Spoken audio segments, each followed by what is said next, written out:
vamos a empezar ya el remate de esta jornada, ¿verdad? Yo digo que tenemos todos una oportunidad de aprovechar que tenemos a Octavio Salazar aquí. Porque, bueno, os cuento mi experiencia, igual que con Zenaida. Os hablaba de las cualidades de personas que se cruzan en tu camino y bueno, y cuadras. Con Octavio Salazar, en mi caso personal, lo puedo comparar con una semillita. Él me puso una semillita que poco a poco ha ido creciendo a lo largo del tiempo. Mis primeros contactos con él fueron a través de redes sociales, que yo decía, ¿quién será este hombre? Incluso chocaba con determinados conceptos que yo podía tener. Nos conocimos en la presentación de uno de sus libros, tiene una bibliografía bastante amplia, y poco a poco el seguimiento que he ido teniendo y otros conceptos al seguir a otras personas, como podría ser Zenaida, no resultaban rechinantes, sino al contrario, que me sentía parte de sus comentarios. Entonces, yo espero que hoy él os ponga la semillita a vosotros en cuanto a conocimiento y que os permita pues crecer como a mí me lo permitió o me lo está permitiendo en su momento, ¿vale? Así que pues nada, disfrutarlo y os dejo con Octavio Salazar. Gracias. Bueno, buenas tardes a todos y a todas. Gracias, Bernardo, por la presentación, por esa idea de la semillita, ¿no?, que espero que siga cuajando. Y encantado de estar aquí, ¿no? Muchas gracias a todas las personas que han hecho posible este encuentro y porque hayan pensado en mí para poder aportar esa semillita, ¿no?, como decía antes Bernardo. Yo sé que es una hora complicada, un sábado a las 4 de la tarde, estar aquí encerrados con el buen tiempo que hace, pues la verdad es que las alternativas son otras muchas más atractivas, pero voy a intentar por lo menos provocaros una cierta curiosidad, inquietud con las cosas que quiero contaros y compartir con vosotros y con vosotras. Y por supuesto me gustaría que no fuera esto un monólogo solo por mi parte, sino que en cualquier momento, si queréis preguntar, intervenir, opinar, me podéis interrumpir sin problema, o al final, si queréis, dedicamos un tiempo para que podamos dialogar y conversar entre vosotras y yo. Y insisto, no quiero que esto sea un monólogo aburrido, sino que espero que pueda haber alguna interacción, ¿no?, con todas las personas que estamos aquí. Vamos a ir viendo una presentación que a mí me gusta siempre acompañar lo que voy contando con imágenes y con algunas palabras, algunos conceptos, algunas ideas que a mí me parecen como claves, ¿no?, para que cada uno luego espero que se vaya a su casa dándole vueltas, ¿no?, algunas reflexiones que yo voy a dejar sobre la mesa. Yo voy a hablaros sobre todo, y utilizo ahí la portada de una de mis últimas publicaciones, porque sobre todo voy a plantearos de qué manera organizamos eso que yo llamo la vida en común, es decir, esa vida que compartimos hombres y mujeres, mujeres y hombres, porque somos mitad y mitad de la ciudadanía, somos mitad hombres, mitad mujeres en la humanidad, y de qué manera el contexto actual que estamos viviendo, como consecuencia de la crisis provocada por la pandemia, las consecuencias que se añaden a crisis anteriores como la crisis financiera del año 2008, el momento también muy especial que desde el punto de vista político se está viviendo no solamente en España sino a nivel global. Bueno, pues en todo ese contexto, que como toda crisis es también una oportunidad, ¿no?, para hacer las cosas de otra manera, pues yo creo que tendríamos que plantearnos una serie de reflexiones sobre cómo seguimos construyéndonos los hombres, las mujeres y las relaciones entre hombres y mujeres. Y muy especialmente, pues yo voy a llamar la atención a lo largo de mi intervención en de qué manera los hombres tendríamos que incorporarnos a esa transformación que tiene que ver con el feminismo, la lucha por la igualdad, con muchas cosas que me imagino que ya os han ido contando esta mañana. Y os cuento esto porque además una de mis líneas de investigación fundamentales en los últimos años es justamente esa, ¿no? ¿Qué pasa con los hombres? ¿Qué pasa con la masculinidad? ¿De qué manera el machismo tiene que ver con una determinada manera de construirnos los hombres y cómo ahí está la raíz de la desigualdad de género, por supuesto de la violencia, de las violencias que sufren las mujeres? Y ese es un poco el recorrido que os voy a proponer, ¿no?, en esa especie de, que si queréis, de viaje vamos a compartir este rato, esta tarde, a lo largo del momento, insisto, que estamos viviendo y de los retos que yo entiendo que se nos plantean en este siglo XXI, y como miro a vosotros y vosotras, que sois la mayoría tan jóvenes y que vais a ser la generación que dentro de nada vais a tener que tomar las riendas de este país, de esta sociedad y del mundo en definitiva, pues creo que estaría bien que fuéramos tomando nota, que fuerais tomando nota, ¿no?, de cuáles son esas necesidades, esos retos y esos horizontes, ¿no? Yo utilizo ahí un concepto que luego volverá a salir, que es el concepto de la equivalencia, ¿no?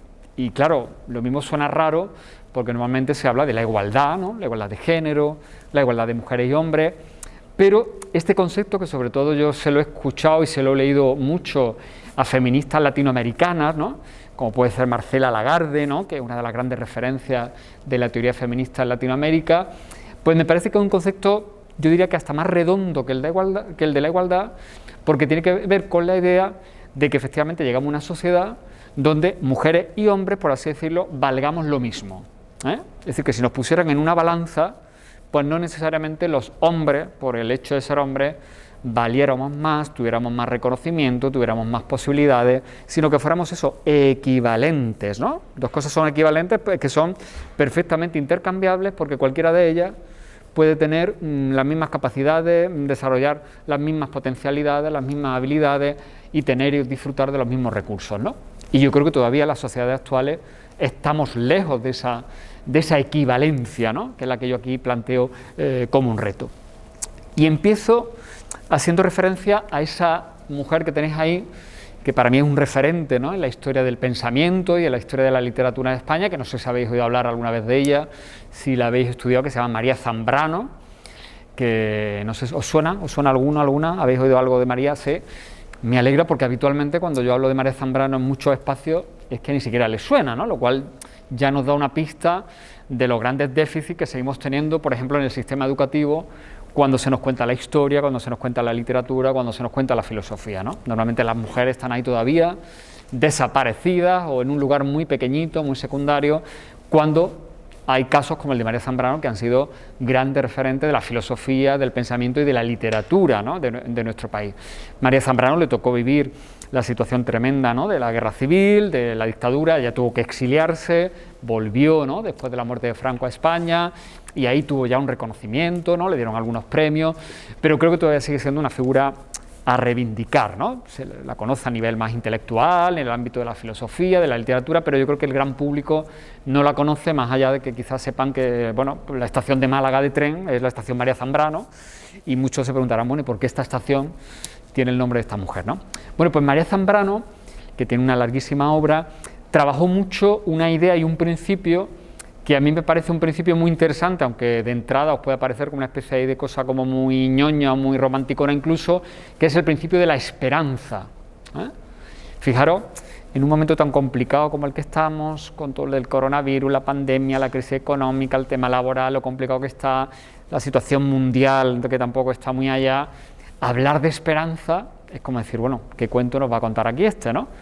Pero yo creo que sí que es importante reivindicar ese sentido, podemos decir, incluso político de la esperanza, ¿no?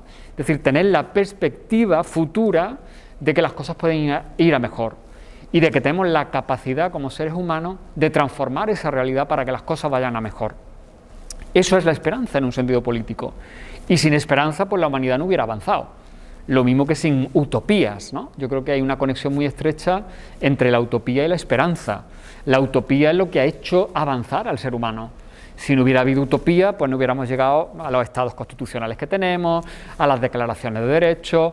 Las mujeres no hubieran conseguido todo lo que han ido consiguiendo en los últimos años, porque para ellas, claro, era una utopía en su momento que pudieran votar, o que pudieran ser juezas, o que pudieran llegar a los gobiernos de las naciones, ¿no? Eso, imaginaros, para las mujeres del siglo XIX, del siglo XVIII, o no digamos de la Edad Media más allá, ¿no? Pero efectivamente la utopía, en ese sentido positivo, es lo que ha provocado el movimiento de la humanidad hacia adelante, ¿no? Y en ese sentido tiene mucho que ver la utopía con la esperanza. Entonces, en uno de esos escritos sobre la esperanza, María Zambrano tiene unos textos muy bellos, porque además ella escribía de manera muy literaria, ¿no? Y es un gustazo leerla, y venía a decir eso que tenéis ahí, ¿no? Como cuando se llega a un momento ya tremendo, ¿no? Ella habla de la embriaguez del delirio, ¿no? Es decir, cuando llegamos ya a un momento que parece que ya no podemos tocar más fondo porque ya la situación es tremenda, dice ella, hay que volver a despertar, ¿no? Cuando llega la embriaguez del delirio, hay que volver a despertar. Y en ese momento es cuando, de alguna manera, tenemos que activar todos los mecanismos y todas las capacidades y habilidades que tenemos para salir de ese pozo que nos parece sin fondo, ¿no? Entonces me parece que el momento que estamos viviendo justo en estos 2 últimos años como consecuencia de la pandemia es uno de esos momentos de delirio, ¿no? Porque están pasando cosas que casi no preveíamos que pudieran pasarnos y donde además, insisto, la situación política es tan complicada, ¿no? Fijaros lo que tenemos ahora con el tema de Ucrania, de Rusia, ¿no? El movimiento ahí geoestratégico tan complicado que parece que se avecina una guerra en Europa, en fin, toda esta situación es como de delirio, ¿no? Pues yo creo que ahí justamente donde nos tenemos que plantear el reto de cómo salir de ahí, ¿no? Y qué herramientas son las que tendríamos que ir utilizando para salir de esa situación tan crítica, ¿no? y tan controvertida. Lo que os decía antes, ¿no? La situación provocada por la pandemia, por el dichoso, ¿no? Coronavirus con todas sus variantes, pues yo creo que ha provocado una crisis a muchos niveles, ¿no? Por supuesto una crisis sanitaria, una crisis social, económica, también desde el punto de vista emocional. Hace un momento lo hablaba con los compañeros, ¿no? Como yo creo que a todos emocionalmente nos ha tocado esta situación, con independencia de que hayamos pasado la enfermedad en mayor o menor grado, las personas mayores, ¿no? Antes me preguntaban por mis padres y yo les decía, digo, bueno, pues yo noto que mis padres que ya son mayores, pues esto sí que les ha afectado desde el punto de vista emocional, ¿no? Se habla incluso eso, de una pandemia emocional y de los efectos a largo plazo que eso va a tener en la población mundial, ¿no? Se está hablando mucho, por ejemplo, también en los últimos tiempos de los problemas de salud mental, ¿no? Que afortunadamente se han empezado a visibilizar como un problema social. Hasta hace poco es que ni siquiera se hablaba, ¿no? Era como un tema tabú hablar que alguien pudiera estar, por ejemplo, deprimido, ¿no? O necesitar atención psicológica, ¿no? Como si esa enfermedad, por así decirlo, del alma no necesitara tantísima atención como otra enfermedad que tiene que ver con el cuerpo, ¿no? Bueno, pues también ha habido una crisis, ¿no? Desde ese punto de vista, ¿no? Yo creo que también, por supuesto, ha habido una crisis de cuidados, ¿no? Y luego vamos a hablar mucho de esto, ¿no? Es decir, con cómo tenemos organizadas en nuestras sociedades contemporáneas los cuidados de las personas que necesitan una especial atención de nosotros y de nosotras, ¿no? Es decir, todo cómo hemos organizado desde el punto de vista de lo público, desde lo institucional, todos esos servicios que tienen que ver, por supuesto, con la sanidad, pero no solamente con la sanidad, sino que tienen que ver también con esos sectores más débiles, más vulnerables de nuestra población. Y luego, yo creo que en general se nos ha planteado una crisis de lo que yo llamo ahí nuestro pacto de convivencia, es decir, como os planteaba antes, de cómo nos organizamos mujeres y hombres nuestro día a día. Sobre todo yo creo que durante el momento duro del confinamiento, del estado de alarma, de ese momento que tuvimos que estar en las casas sin poder salir, muchos pudieron seguir teletrabajando, otros tuvieron que interrumpir sus trabajos. Yo creo que ahí se nos planteó de alguna manera, o se puso delante de nuestros ojos y sobre la mesa, cuestiones que tenían que ver con un montón de cosas que tenemos mal resueltas o sin resolver en nuestras sociedades. Cómo hacemos compatible nuestra vida privada, nuestra vida personal y familiar con nuestro trabajo. ¿Cómo hacemos compatible la exigencia de una vida profesional, tal y como hoy lo demanda el mercado, con las atenciones que demandan, por ejemplo, las personas dependientes dentro de la familia? Cómo una pareja del tipo sexual que sea, pero por situarnos en el punto de hombre y mujer o la situación de las mujeres, cómo se reparten las responsabilidades dentro de la casa, en lo doméstico, en lo privado. Claro que a lo largo del siglo XX han cambiado muchísimas cosas en ese sentido, pero yo creo que ahí tenemos todavía un montón de cosas sin resolver o mal resueltas. Y yo creo que esta crisis del coronavirus, pues, entre otras cosas, nos ha servido para que quizás nos demos cuenta o empezamos a darle la relevancia que tienen determinados aspectos de ese pacto de convivencia que hasta ahora pues, habíamos entendido como algo muy secundario, o algo que pensábamos que estaba resuelto porque tradicionalmente han sido las mujeres las que se han ocupado de responder a determinadas actividades, trabajos, esos trabajos de tipo reproductivo, ¿no? Que se han identificado fundamentalmente con la familia, con los cuidados de los demás, con la atención de lo emocional, etcétera, etcétera, ¿no? Mientras que los hombres hemos estado en lo público, ¿no? En ese trabajo productivo, ¿no? Que es el que daba dinero y el que daba reconocimiento, y hemos dividido el mundo en función de esas dos esferas, ¿no? Por eso os decía, esta crisis pues podría haber sido, no sé, yo a veces no soy muy optimista con respecto a cómo el personal se lo está tomando, pero sí que entiendo que podría haber sido una oportunidad para que como ciudadanos y ciudadanas, y también desde el punto de vista de los poderes públicos y de las instituciones, se plantearan cómo tenemos que organizar esta vida de otra manera, ¿no? Y de esto de alguna manera de lo que yo os quiero hablar, ¿no? Yo creo que, fijaros, fundamentalmente, en la etapa sobre todo más dura de la pandemia, los momentos iniciales, el primer año, ¿no?, de la pandemia, aunque también luego esto ha tenido sus coletazos, a mí me inquietó especialmente qué estaba pasando en nuestras sociedades, fundamentalmente con dos sectores de nuestra población, que son como los dos sectores extremos en cuanto a la edad. Por un lado, qué estaba pasando con los niños y las niñas, con los menores de edad, con todo lo que supuso el que no pudieran ir al colegio, el que tuvieran que seguir una enseñanza online, pues con todos los inconvenientes que puede tener esa enseñanza, las brechas que había, porque efectivamente no todos los hogares tenían los mismos recursos, las mismas capacidades, las mismas posibilidades para ese tipo de enseñanza, los problemas que eso generaba en cuanto a la corresponsabilidad, ¿no?, dentro de esa vida familiar. Y por el otro lado extremo y mucho más duro estaba la situación de las personas mayores de edad, ¿no? No hace falta que recordemos aquí que pasó, por supuesto, en las residencias de ancianos, cuántas situaciones dramáticas se vivieron, cuántos fallecimientos hubo. Hay un informe, ¿no?, que yo lo estaba viendo hace unos días, demoledor, de Amnistía Internacional, ¿no?, sobre la situación que se vivió en las residencias en toda España, pero fundamentalmente se analiza la situación de Madrid y Barcelona, y claro, los datos son tremendos, ¿no? Ya no solamente de el número de fallecimientos, sino las condiciones en que estuvieron esas personas mayores, ¿no? Absolutamente desconectados de las familias, restringidos buena parte de lo que son sus derechos fundamentales, porque una persona mayor, aunque tenga 70, 80 años y aunque incluso esté en una residencia y tenga limitaciones físicas, sigue siendo un ciudadano y una ciudadana, y debe tener los mismos derechos que tenemos los demás. Pero parece que hemos configurado un modelo de convivencia donde el sujeto, la sujeta, cuando deja de ser productivo desde el punto de vista económico, lo mandamos a un rincón, como si ya no importara.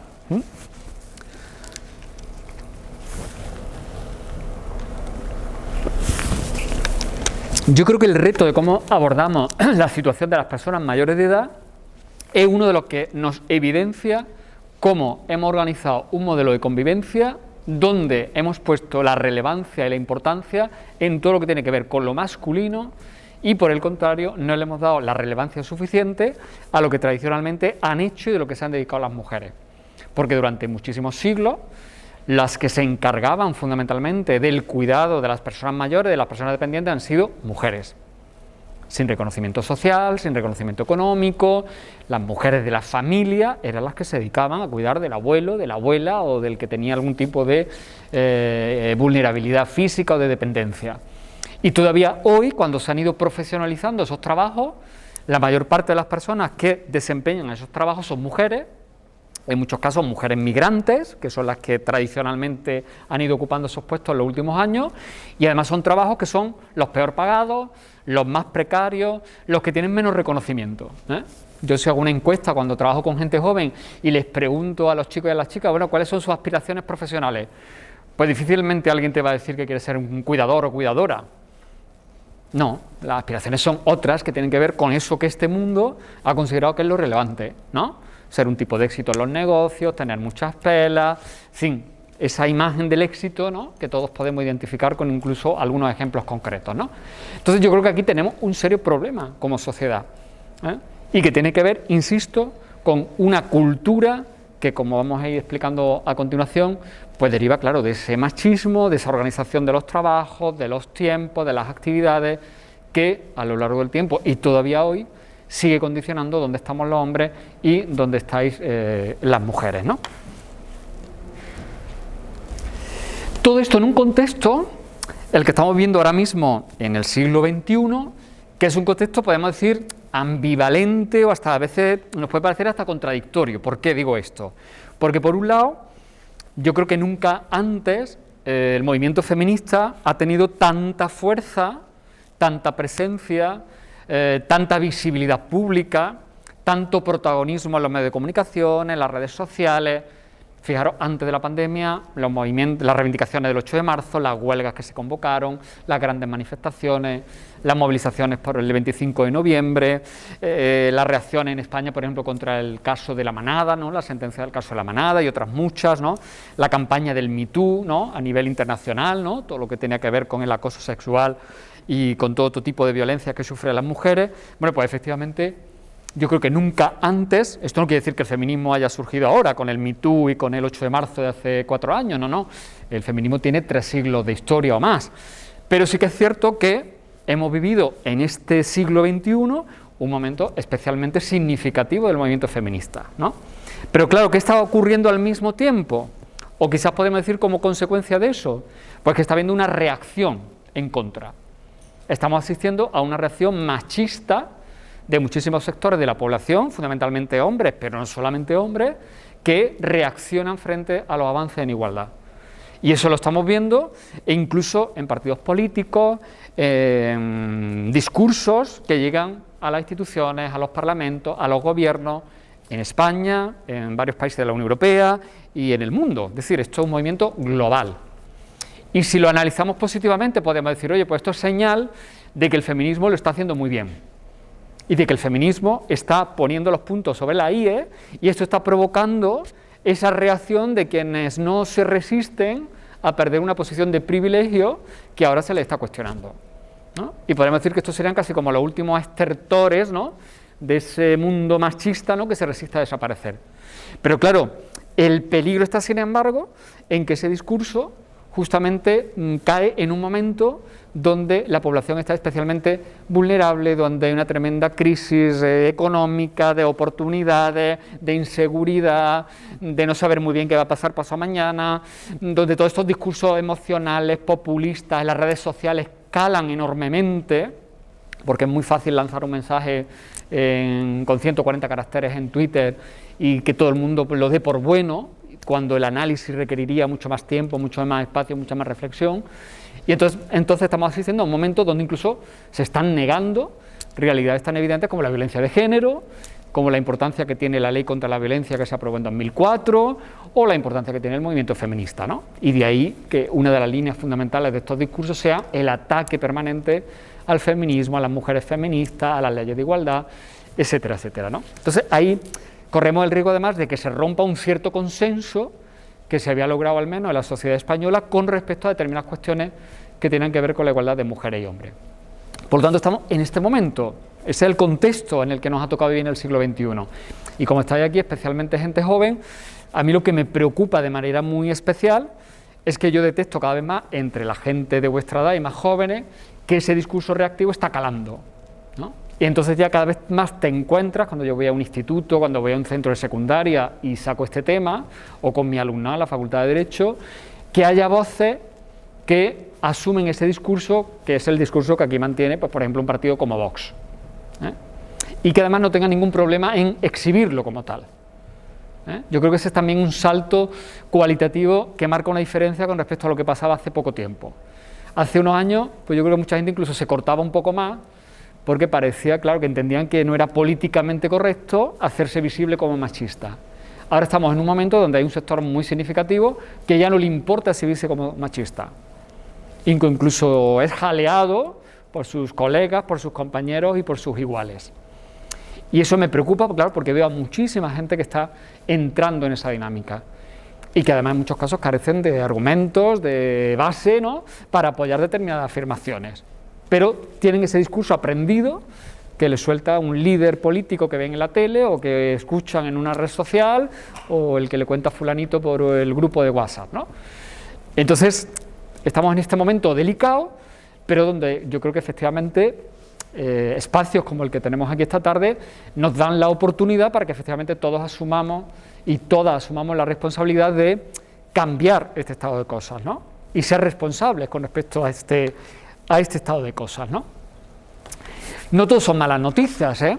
También es cierto que en los últimos años se ha ido creando toda una corriente de pensamiento, de movilización incluso, aunque todavía sea muy pequeñita, de hombres que se plantean otro modelo de masculinidad. Y, por ejemplo, han ido apareciendo publicaciones, libros, monografías, yo pongo la portada, por ejemplo, de uno, el tema de la paternidad. En los últimos años ya se está planteando por parte de muchos hombres, sobre todo padres jóvenes, otra manera de ser padre que no tiene nada que ver con cómo se ejercía la paternidad por parte de mis padres, por ejemplo, ¿no?, de generaciones anteriores. Es decir, que está habiendo cambios positivos en un sector importante de la población masculina, ¿no? Pero claro, todo eso convive, esos pequeños cambios, ¿no?, que a veces nos gustaría que fueran más rápidos, conviven también con un predominio en lo que sería el imaginario colectivo de toda la sociedad de modelos masculinos que repiten los esquemas tradicionales, ¿no? Ahí os pongo una foto, ¿no?, que todas reconoceréis, todos reconoceréis, ¿no?, de un determinado cantante, eso es la portada de un disco, etcétera, etcétera, que es una imagen muy representativa de cómo seguimos viendo que se representa la masculinidad y la feminidad en las redes sociales, en el mundo de la música, en las series de televisión, en el cine, en la publicidad, es decir, en todos esos espacios donde permanentemente se nos está educando, o maleducando, podríamos decir en muchos casos también, ¿no? Porque son todas esas informaciones que recibimos muchas veces casi de manera inconsciente, pero desde que somos pequeñitos y pequeñitas nos están diciendo, no, un hombre tiene que actuar de esta manera, y una mujer tiene que comportarse de esta. Y se entiende que es lo normal que las relaciones de hombres y mujeres sean así, y que la sexualidad se vea de esta manera, y que el cuerpo de las mujeres responda a este prototipo, y que el cuerpo de los hombres responda a este otro, y que haya actividades que sean propias de chicos y otras actividades que sean propias de chicas. Esos mensajes los recibimos desde que apenas nacemos, con montones de detalles tremendamente significativos, pero que a veces nos pasan desapercibidos, porque esto es una cultura que la tenemos tan interiorizada que no nos damos cuenta de ella, ¿no?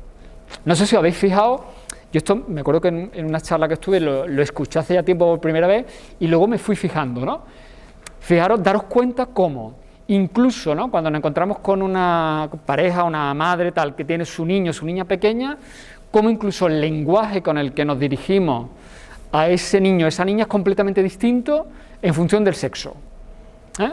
Si es una niña, utilizamos otro tipo de apelativos, utilizamos otro tipo de lenguaje a la hora de referirnos a ella. Qué mona, qué linda, qué no sé qué, tal. Siempre nos fijamos mucho más, ¿no?, en lo estético, en determinados modales, en una cuestión como eso, como más femenina, ¿eh? Mientras que cuando es un chico, los comentarios que incluso mayoritariamente se le hacen a ese chico que apenas tiene meses son completamente distintos. Incluso el tono de voz con el que nos dirigimos es completamente distinto que el que utilizamos con una chica, ¿no? Es decir, todo esto es simplemente un detalle de todo ese proceso de socialización que todavía hoy nos sigue marcando como si viviéramos en dos esferas completamente distintas, ¿no? Los hombres por un lado y las mujeres por otro, ¿no? Insisto, todo ese mundo mediático de lo audiovisual en el que estáis mayoritariamente viviendo la gente joven y educando a la gente joven, ahí insistentemente vemos cómo se reproducen unos modelos y unos roles tremendamente tradicionales, ¿no? La expresión más brutal de esa desigualdad de género, no hace falta que yo lo diga, ¿no?, es la violencia, claro. La violencia que sufren las mujeres en todas las partes del planeta y más allá de lo que la ley española define como violencia de género, es decir, no me refiero solo a la que tiene lugar en la pareja, ¿no?, entre los miembros de una pareja, que ha sido matrimonio, puede ser simplemente una pareja de novios, aunque no sea la pareja en ese momento presente, ¿no?, sino que ha dejado de serlo, ¿no? Me refiero a todas las violencias machistas que sufren las mujeres, que tienen que ver con el acoso sexual, que tienen que ver con todas las violencias sexuales que en los últimos años están creciendo, ¿eh? Ese es un dato tremendo. Cómo está creciendo, por ejemplo, entre menores de edad, cómo está creciendo el acoso en las redes sociales. Es decir, ahora encontramos otros espacios, otras formas de esos ejercicios de violencia, ¿no? Y este es un dato, insisto, transversal a todas las sociedades, ¿no? Esto pasa incluso en los países más civilizados, más democráticos, más avanzados de Europa, más avanzados del mundo, y por supuesto no digamos en aquellos países donde ni siquiera podemos hablar de democracia, ¿no? Ahí ya es que ni siquiera esto se detecta, ¿no?, como un problema de esa sociedad, ¿no? Entonces, este es la punta del iceberg, ¿eh? Pero no nos debe hacer perder de vista que por debajo de esa punta del iceberg hay un montón de actitudes y comportamientos machistas que seguimos reproduciendo, que seguís sufriendo las mujeres todos los días y que efectivamente tienen que ver con esa cultura que cuesta muchísimo trabajo desmantelar porque es una cultura que hemos todos y todas interiorizado, ¿eh? Pero insisto, el tema de la violencia es, claro, el más urgente, porque es el que sigue provocando tantísimas víctimas de asesinato. Fijaros cómo está aumentando también la violencia vicaria, ¿no?, esa violencia sobre los menores de edad, para de alguna manera fastidiar, ¿no?, a la madre, ¿no?, como hemos visto en casos muy mediáticos en los últimos años, y cómo lo importante, lo relevante de este último periodo en nuestro país es que al menos estamos visibilizando toda esa realidad, ¿eh? Ese es un paso muy importante hacia adelante, ¿no?, el hecho de que ya empecemos a ponerle nombre y apellido a determinadas realidades que hasta hace nada eran invisibles, ¿no? Por ejemplo, el acoso sexual. Yo estoy seguro que hace 5, 6, 10 años tú preguntabas a una mayoría de ciudadanos y de ciudadanas qué era eso del acoso sexual, y salvo que fuera una mujer que lo hubiera sufrido, que había bastantes, claro, o alguien que tuviera interés porque tenía un compromiso feminista o porque estaba estudiando el tema, pero una gran mayoría no sabía ni que eso era un delito, ni que eso estaba en el Código Penal, o que eso tenía tantísima importancia como luego efectivamente nos hemos dado cuenta de que la tiene, ¿no? Entonces, el hecho de que haya habido campañas como la del Me Too, ¿no?, y movilizaciones de todo este tipo en las redes sociales, ha provocado como consecuencia positiva que ahora sí que tengamos ya identificado, un momento, aquí hay una serie de comportamientos absolutamente intolerables.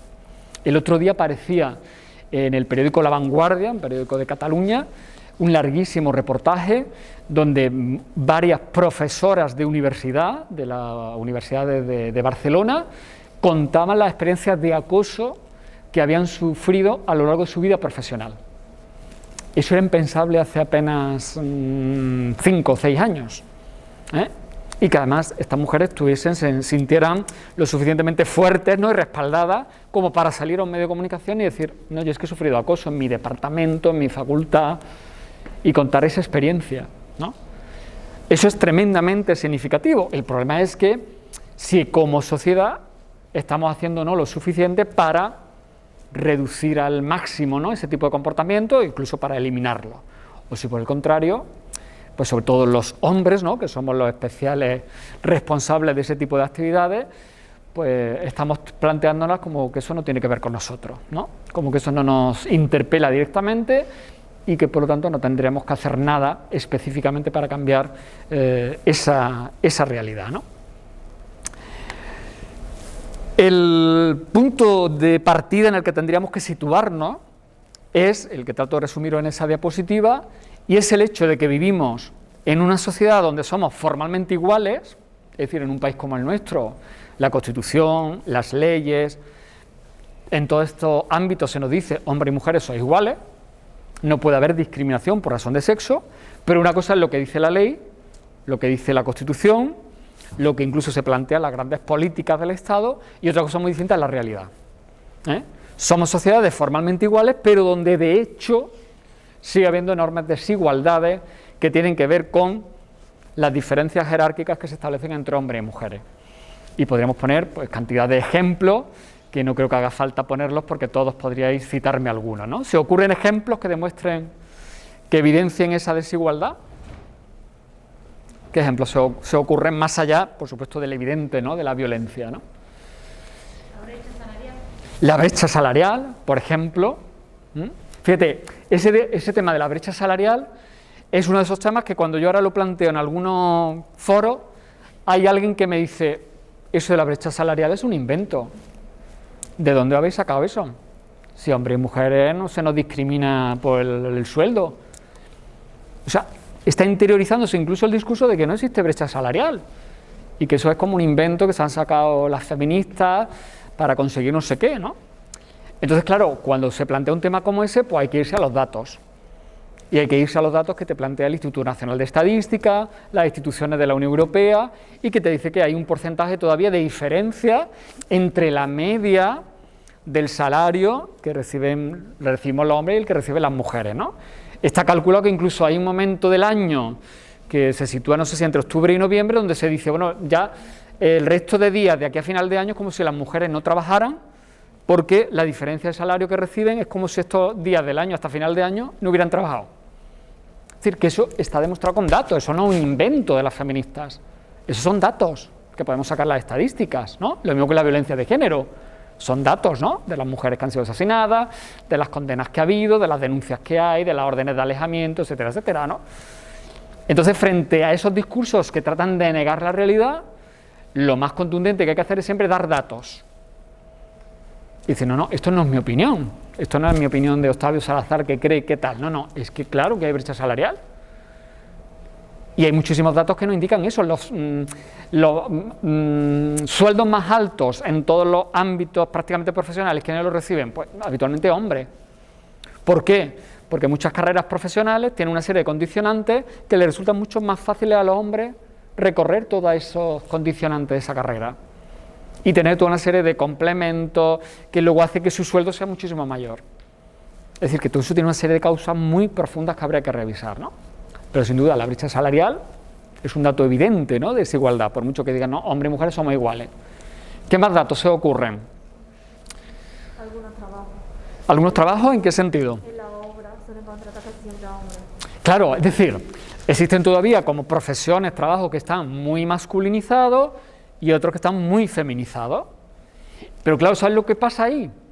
Pues que normalmente aquellos que están más masculinizados suelen coincidir con aquellos ámbitos donde hay mayor reconocimiento económico, mayores sueldos, mayor prestigio, ¿eh?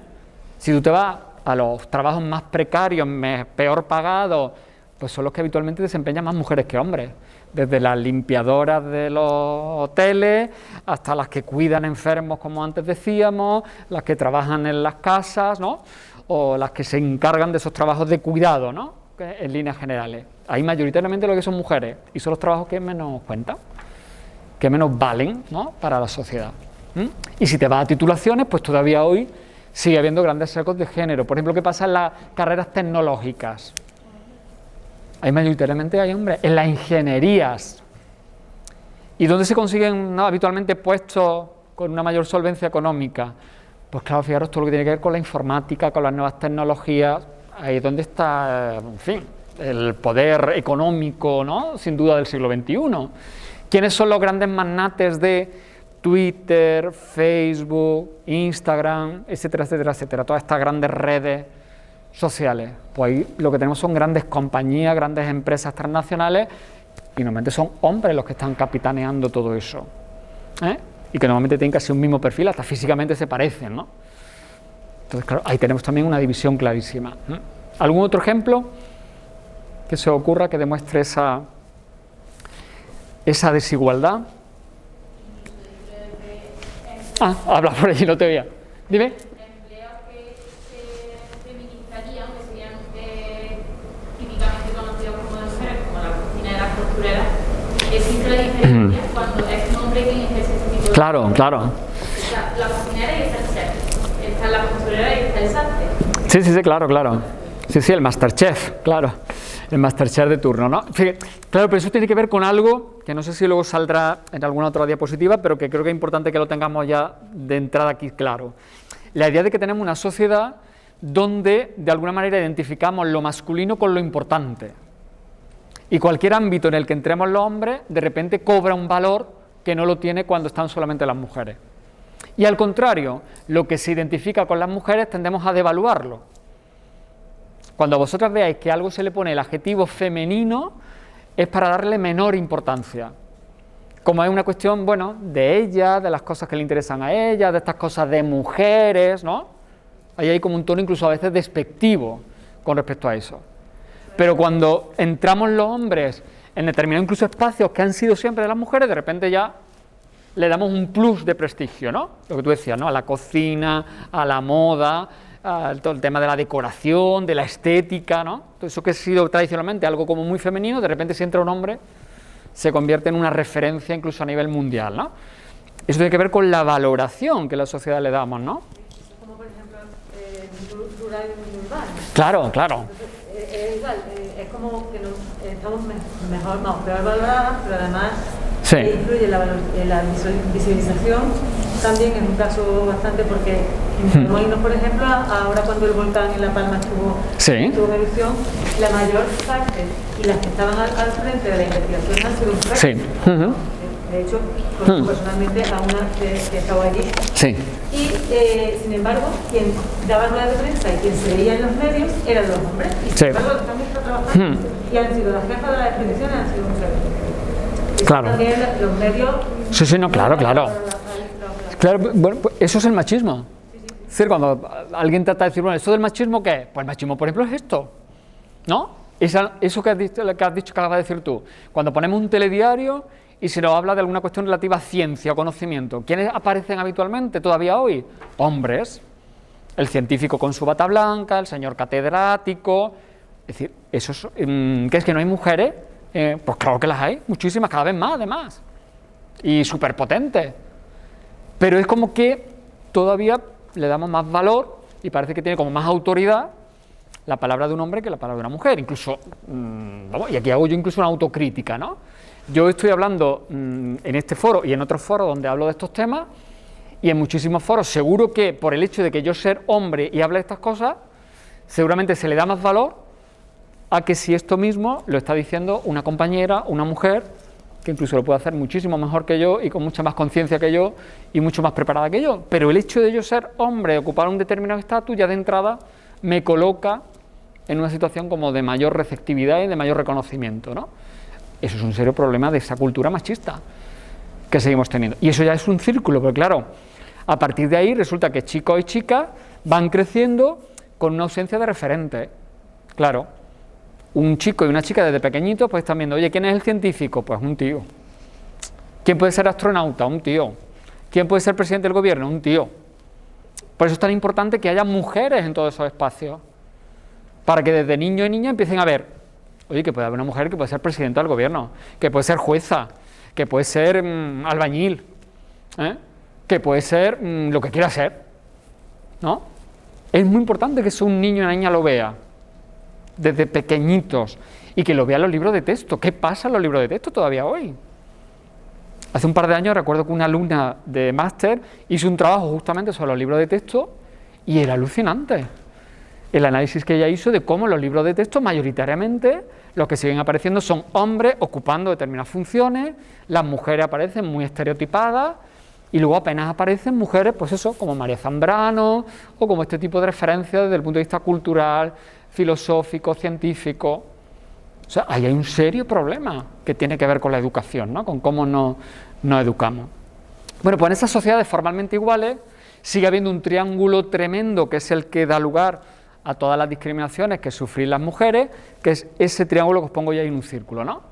Seguimos teniendo una estructura, un orden, una manera de organizarnos que sigue siendo en gran medida patriarcal, eso que se conoce como el patriarcado. Patriarcado viene del gobierno de los padres, ¿no? Es decir, ese modelo de organización política en el cual se entiende que los que tenemos que tener el poder somos los hombres y los que representamos lo valioso, como hemos dicho antes, somos los hombres. El machismo, que es una cultura, ¿vale? El machismo no es simplemente una actitud, un comportamiento, no es mucho más que eso. Es una cultura. Una cultura, por lo tanto, que nos va definiendo desde que somos apenas niños, incluso antes de nacer. Porque antes de nacer ya tienes unas tiendas, unos negocios, o incluso un padre o una madre, pues que, por ejemplo, planifica la decoración del cuarto de su niño o de su niña de manera distinta a si el que va a nacer va a ser un niño o va a ser una niña. Es decir, que incluso ya antes de nacer, tenemos ahí unos mandatos de género que ya nos están condicionando y que ya te van a condicionar durante toda la vida, claro. Eso es el machismo. Y es una cultura porque efectivamente hemos sido socializados y educados todas y todos. Por eso a mí siempre me gusta decirlo, todas y todos somos machistas. Todos y todas. Y quien diga lo contrario, pues me parece que se está tirando un farol enorme. Todas las que estamos aquí somos machistas. En mayor o menor medida, con mayor o menor conciencia de que lo somos, pero todas y todos somos machistas porque hemos sido educados en esa cultura. Y a veces es muy complicado desvincularte, porque de manera inconsciente nos salen cosas, nos salen palabras, nos salen gestos, nos salen actitudes, que a veces nos damos cuenta posteriores, y ¿qué es lo que he dicho, lo que he hecho?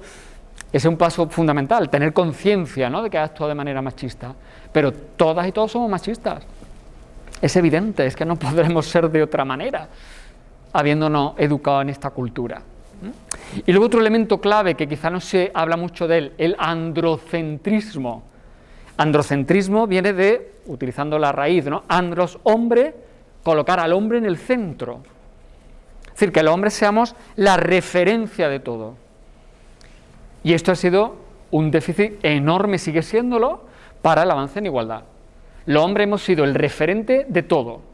Por ejemplo, y este ejemplo se pone siempre, y creo que es muy importante ponerlo de relieve, en el ámbito de, por ejemplo, la medicina. ¿Qué se ha utilizado durante siglos para estudiar las enfermedades y cómo luchar contra las enfermedades? El cuerpo del hombre, no el cuerpo de las mujeres. ¿Y qué ocurre? Pues que resulta que el cuerpo del hombre y el cuerpo de las mujeres son distintos y hay toda una serie de elementos, por ejemplo hormonales, que son completamente distintos entre hombres y mujeres. Muchas enfermedades tienen síntomas distintos en función de que si el que las sufre es un hombre o es una mujer. Y las consecuencias de un medicamento son muy distintas si ese medicamento lo toma un hombre o lo toma una mujer. A lo mejor un hombre necesita tomar 2 o 3 pastillas al día, la mujer necesita tomar 4 o al revés. Para analizar eso hay que introducir una perspectiva de género en el estudio de la medicina. Durante siglos esa perspectiva no se ha utilizado. ¿Por qué? Porque era una visión androcéntrica. Cuando un ingeniero se disponía a construir, por ejemplo, el modelo de un coche, el referente de cuerpo que se utilizaba para diseñar ese coche era el referente del cuerpo del hombre. Y todo el diseño interno de ese coche se ha hecho habitualmente en función de cuál es el tipo medio de un cuerpo masculino. Entonces, para muchas mujeres, cada vez menos, porque efectivamente ahí ya se han puesto las pilas, ¿no? En muchísimas casas de coches, ¿no? Pero todavía en gran medida hoy, para muchas mujeres, es que hay muchos coches que les resultan incómodos, porque no están hechos a la medida de su cuerpo. Por ejemplo, habitualmente los hombres tenemos los brazos más largos que las mujeres. Entonces, claro, si tú construyes un coche donde colocas todos los elementos en función de la media habitual de los brazos de los hombres, pues una mujer habitualmente va a tener mucha más incomodidad para poder manejar bien el coche. Los distintos mandos, la ventanilla, lo típico que te cuentan muchas mujeres, ¿no? Cuando entran con el coche a un parking y tienen que meter la tarjetita en el aparato, ¿no? Y hay muchas que dicen, ¿qué no llego? Claro, ¿cómo vas a llegar? Si el que ha diseñado el asiento del coche y el tamaño del coche lo ha hecho no pensando en ti. Claro, pues fijaros hasta qué punto el androcentrismo está presente en la ciencia, en el conocimiento, en la filosofía, en la literatura, en el lenguaje. ¿Por qué utilizamos el lenguaje masculino como plural? Inclusivo se supone de las mujeres. Porque es un lenguaje androcéntrico, propio de una cultura androcéntrica. Entonces, claro, hemos dado por bueno y hemos interiorizado, bueno, pues que de repente, si yo digo todos los alumnos, pues aquí tenéis que sentiros incluidas también vosotras, ¿no? Pero si yo digo todas las alumnas, pues los chicos que estáis aquí diríais, bueno, ¿y nosotros qué, no? ¿Dónde estamos? Eso es tremendo. Y esa regla no es simplemente una regla gramatical, ¿no? Que se le ha ocurrido a los señores de la RAE, ¿no? Eso es el producto de una cultura. Y por eso es importante que el lenguaje también vaya cambiando y vaya visibilizando a las mujeres y se vayan reconociendo, por ejemplo, profesiones en femenino y se diga que tenemos un consejo de ministros y de ministras, claro, y que si hay una mujer que llega a la presidencia del gobierno, pues sea presidenta, porque durante muchos siglos hemos dicho que en una casa había sirvientas y sirvientes, y en ese caso nadie discutía que cuando había una mujer era la sirvienta. Y ahora parece que si decimos que hay una presidenta, hay muchos que se echan a temblar y dicen, no, presidenta, no, presidente, no, pues era presidenta. Igual que cuando había sirvientas, ellas eran sirvientas, ¿no? Pero claro, esas reglas del lenguaje son reglas políticas también, Así que también hay que cambiar las palabras con las que hablamos. En estas sociedades formalmente iguales seguimos manteniendo ese doble eje, el eje del dominio masculino y de la subordinación femenina. Es decir, para que haya un sector que está subordinado, tiene que haber otro que tiene una posición dominante. Eso no hace falta tampoco explicarlo mucho porque es evidente. Y somos aquí las dos mitades. Si no estamos hablando que las mujeres sean un grupito, ¿no? Una minoría, ¿no? No, sois la mitad. Y fijaros lo terrible que ha sido que a lo largo de los siglos esa mitad no ha podido estudiar, acceder a las profesiones, acceder a los trabajos, acceder a los gobiernos, votar, estar en los parlamentos. La mitad de la humanidad ha tenido que pelear por estar en todos esos ámbitos, mientras que los hombres, por el simplemente hecho de ser hombres, no hemos tenido que pelear por eso, se nos ha reconocido. Esa es la brutalidad de esta desigualdad, ¿no? Que es por lo tanto una desigualdad estructural. Y para mantener ese dominio masculino, ¿qué hemos tenido que utilizar los hombres siempre a lo largo de los siglos de la historia? La violencia. Las violencias en todas sus manifestaciones. La violencia física, psicológica, emocional, sexual, la explotación en el mundo del trabajo. Cualquier grupo que quiera ser dominante y mantener ese dominio durante siglos necesita utilizar la violencia o la amenaza de la violencia. Un mecanismo de control de las mujeres, ¿cuál ha sido siempre? El miedo, el tener a las mujeres atemorizadas, que una mujer cuando sale a la calle a determinadas horas del día sienta miedo, porque la pueden atacar o le pueden decir una barbaridad. es un mecanismo de control de las mujeres y es un mecanismo de poder de los hombres. Y esa es una forma de violencia sobre las mujeres, ¿no? Es muy importante que a las cosas también las llamemos por su nombre. Ese término, que es un término que viene de la teoría feminista, el contrato sexual, ¿qué significa? Pues significa que en esa forma de organizarnos como sociedad hemos tenido de manera implícita una especie de contrato entre hombres y mujeres que sobre todo ha definido cuál es nuestro lugar en el ámbito privado, en el ámbito de la familia, en el ámbito de la pareja, en el ámbito del matrimonio, donde las mujeres ¿qué hacían? Pues eso, ser las esposas, las madres, las cuidadoras, las que se ocupaban de todo ese territorio de lo privado y doméstico, mientras que los hombres eran los que estaban habitualmente ¿dónde? En lo público, en el trabajo, en la política, en la economía. Ese era el contrato que ha servido durante siglos para organizar el mundo. ¿Hemos ido cambiando ese contrato? Claro que sí. Las mujeres cada vez estáis más en la universidad, yo cada vez tengo más alumnas y menos alumnos, las mujeres estáis accediendo a puestos de poder donde antes no estabais, pero ¿y los hombres? ¿Estamos haciendo el otro camino de vuelta a lo privado, donde habitualmente no hemos estado? ¿O apenas nos hemos movido de sitio? Porque claro, esto no va a funcionar si las mujeres hacen un montón de cambios, pero nosotros queremos seguir en el sitio donde estábamos. Este contrato tenemos que revisarlo, ¿no? Este contrato ya no nos sirve.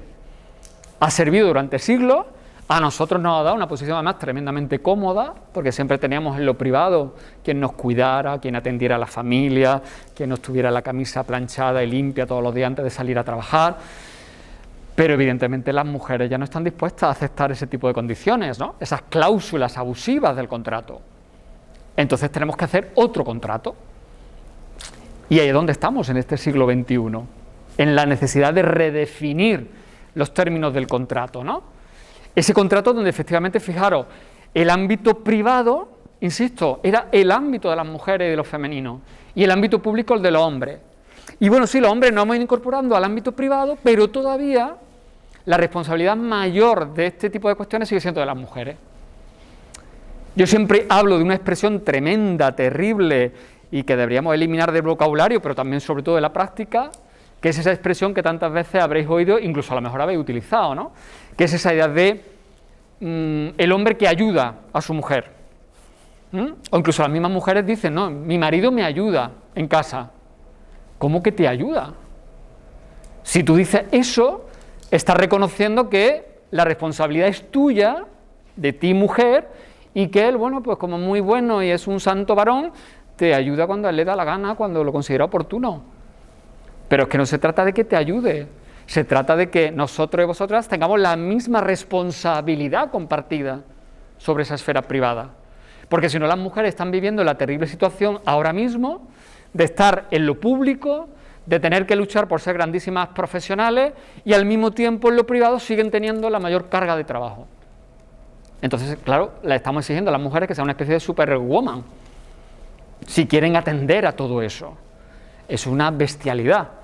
Y nosotros, bueno, pues estamos tan panchos, ¿no? Esa imagen, ¿no? del marido que los domingos hace una paella, ¿no? Y ya parece que con eso, ¿no? Fijaros, durante la pandemia fue muy curioso, varios estudios que se hicieron, y por ejemplo, los que más salían a la calle a comprar al supermercado eran los hombres. Ese reparto, o a pasar el perro, si tenía perro la familia. Esa división está clarísima, ¿no? Fijaros cómo los hombres siempre tendemos a estar en lo público y además hacer las tareas como más gratificantes, ¿no? Porque luego la que normalmente hace la lista de la compra, la que tiene en la cabeza lo que hay que comprar, la que se plantea, oye, que para mañana hace falta no sé qué, que mañana, la semana que viene tengo que poner no sé qué de comer, es ella. Normalmente los hombres no tenemos en el disco duro, ¿no? de nuestra cabeza todo ese tipo de responsabilidades. Y la que está pendiente de lo que le pasa a los niños, de si la ropa se le ha quedado chica, ¿no?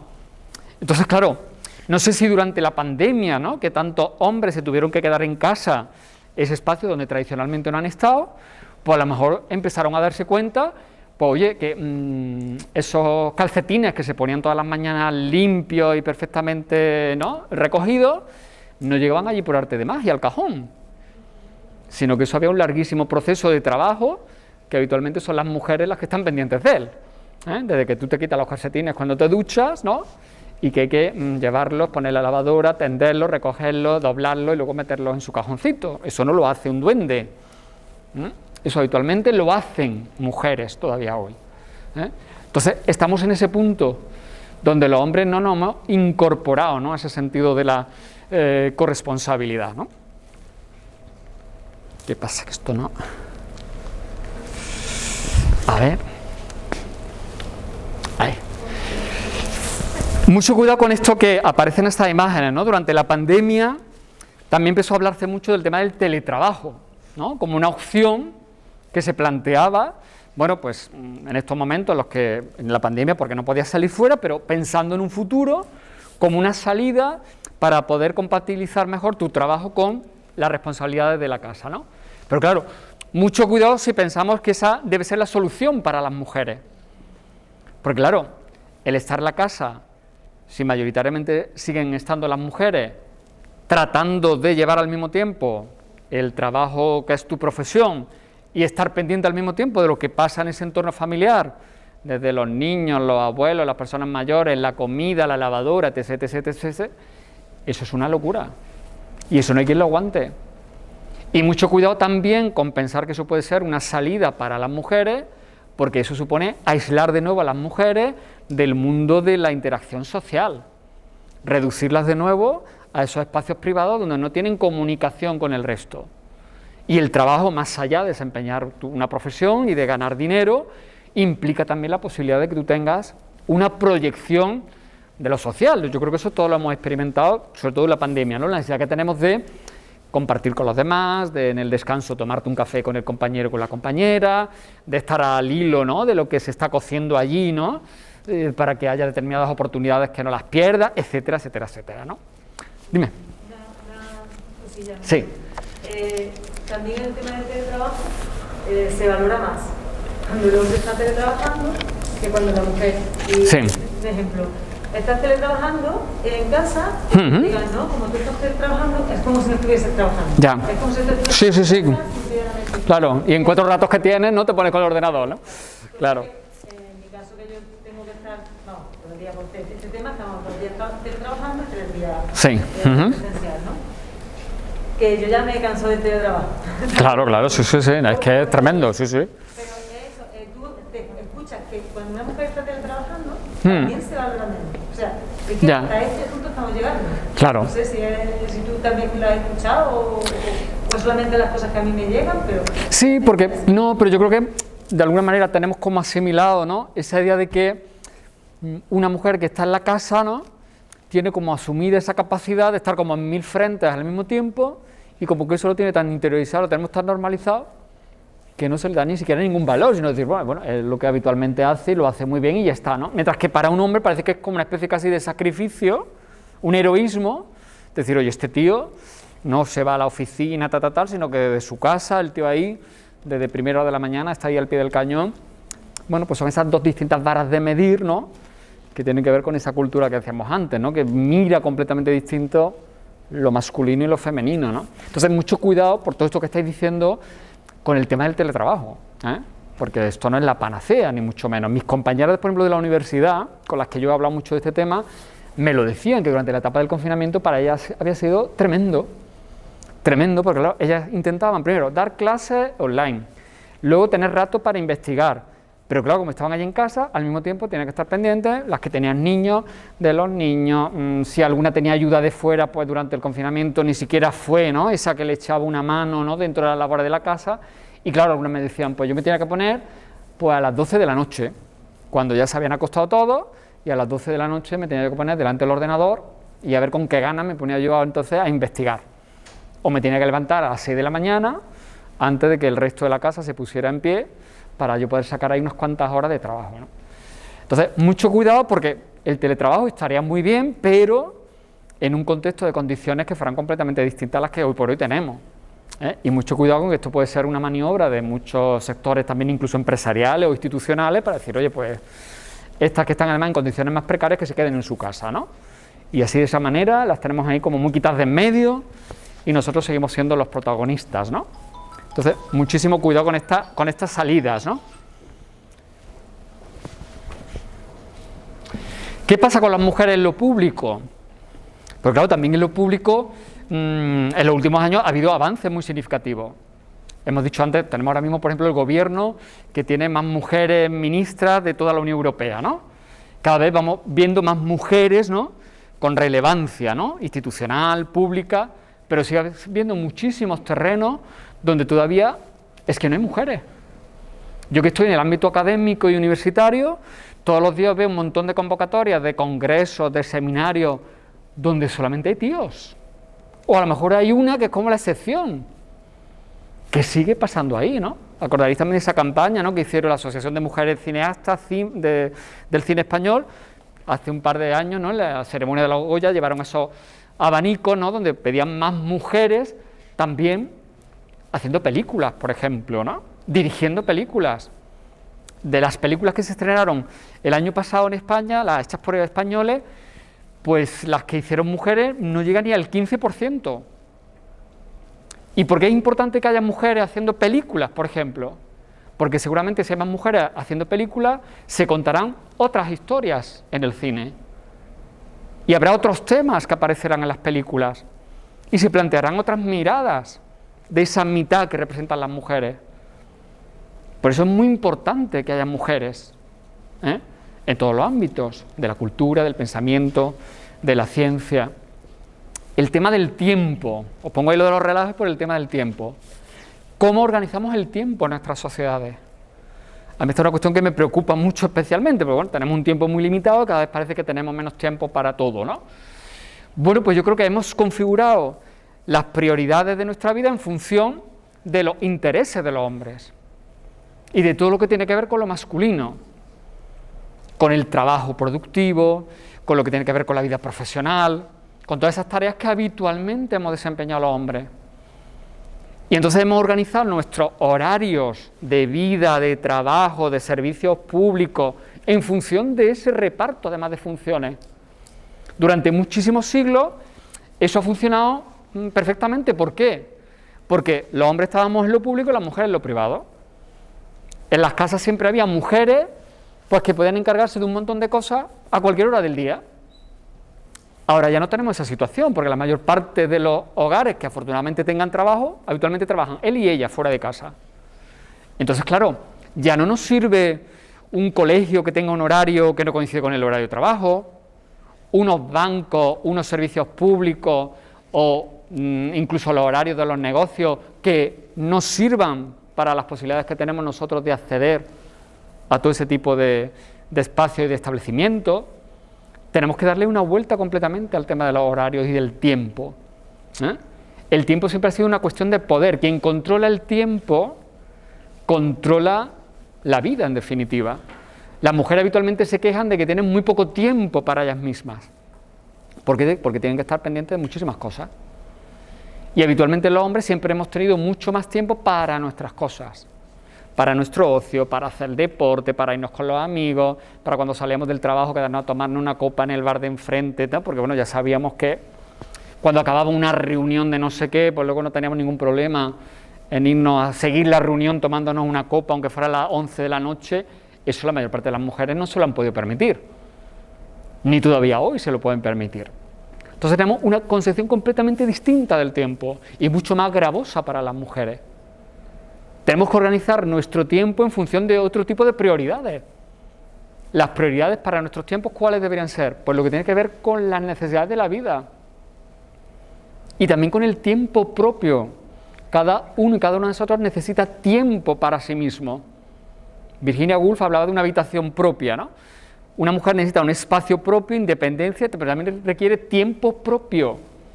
Y habitualmente el tiempo de las mujeres ha sido tiempo para los demás, para cuidar de otros, para estar pendiente de otros, para estar pensando mañana, pues eso, en lo que hay que comer, en lo que hay que hacer, en los niños si hay que llevarlos al médico, en que si hay que poner la lavadora. Su tiempo siempre en función de los otros. Aquí tenemos también que darle una vuelta, ¿no?, a todo esto. Esta idea de la masculinidad, ahora a mí me gusta mucho esa expresión de Rita Segato, que es una antropóloga mexicana que ha trabajado muchísimo el tema de la violencia, que dice que la masculinidad tiene que ver con la capacidad de adueñarse. Y esto tiene mucho que ver con cómo, por ejemplo, los hombres entendemos el cuerpo, la sexualidad de las mujeres como objetos de los que nos adueñamos. Y fijaros cómo eso lo vemos reproducido permanentemente en el mundo del cine, de los vídeos musicales, de la publicidad, cómo seguimos entendiendo el amor, en muchos casos, esa idea del amor romántico tan tóxica, ¿no?, que la gente más joven reproduce, ¿no?, ese amor que implica control, que implica posesión, que implica dependencia, ¿no? Ahí os pongo esa escena de una película que no sé si habéis visto, de Pedro Almodóvar, que se llama Átame, y que es la historia de un tipo que se enamora de una actriz, que lo hacía Victoria Abril, que la secuestra y se la lleva a su casa y la ata a una cama y le dice: vas a estar aquí atada hasta que te enamores de mí. Pues ahí viene el título de la película, Átame, ¿no? Bueno, pues esa película se vendió en su momento como que era, pues eso, como que Pedro Almodóvar era el más rompedor, ¿no? Y yo creo que es el director más machista del mundo mundial, pero ahí tenéis ese lenguaje simbólico de los hombres como los que poseen a las mujeres, los que se adueñan de las mujeres, ¿no? Cómo está creciendo, por ejemplo, el consumo de pornografía a través de Internet, entre los más jóvenes, entre todos y todas las edades, pero muy especialmente entre los jóvenes. ¿Qué mensaje habitualmente nos lanza la pornografía desde el punto de vista de la sexualidad? Pues del dominio masculino y el sometimiento femenino. Incluso el uso de la violencia de los hombres sobre las mujeres.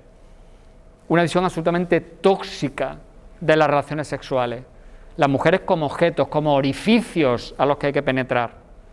Mujeres que están para satisfacer los deseos de los hombres. Y a las que se les puede hacer lo que sea, porque ellas están a nuestro servicio.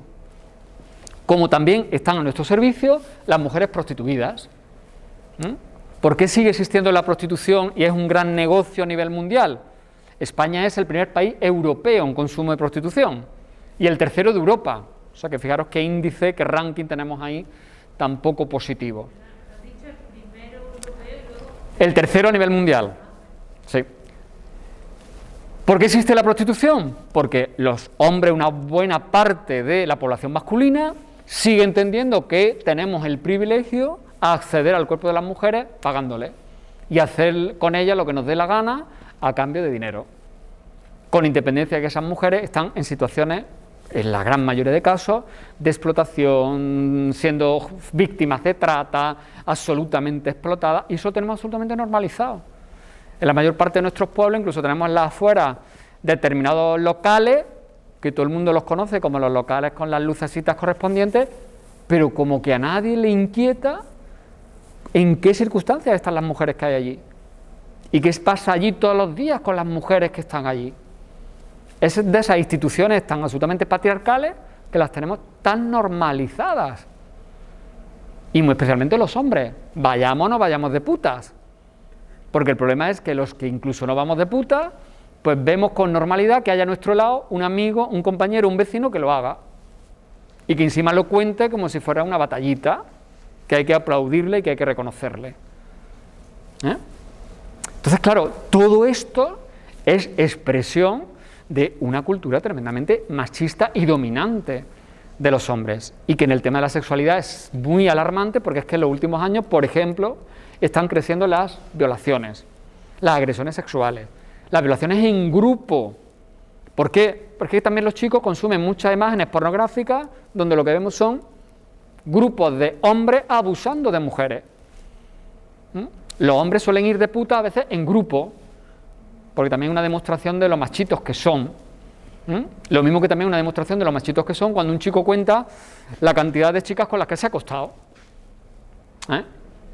Y si una chica cuenta algo parecido, pues normalmente incluso sufre un reproche, ¿no?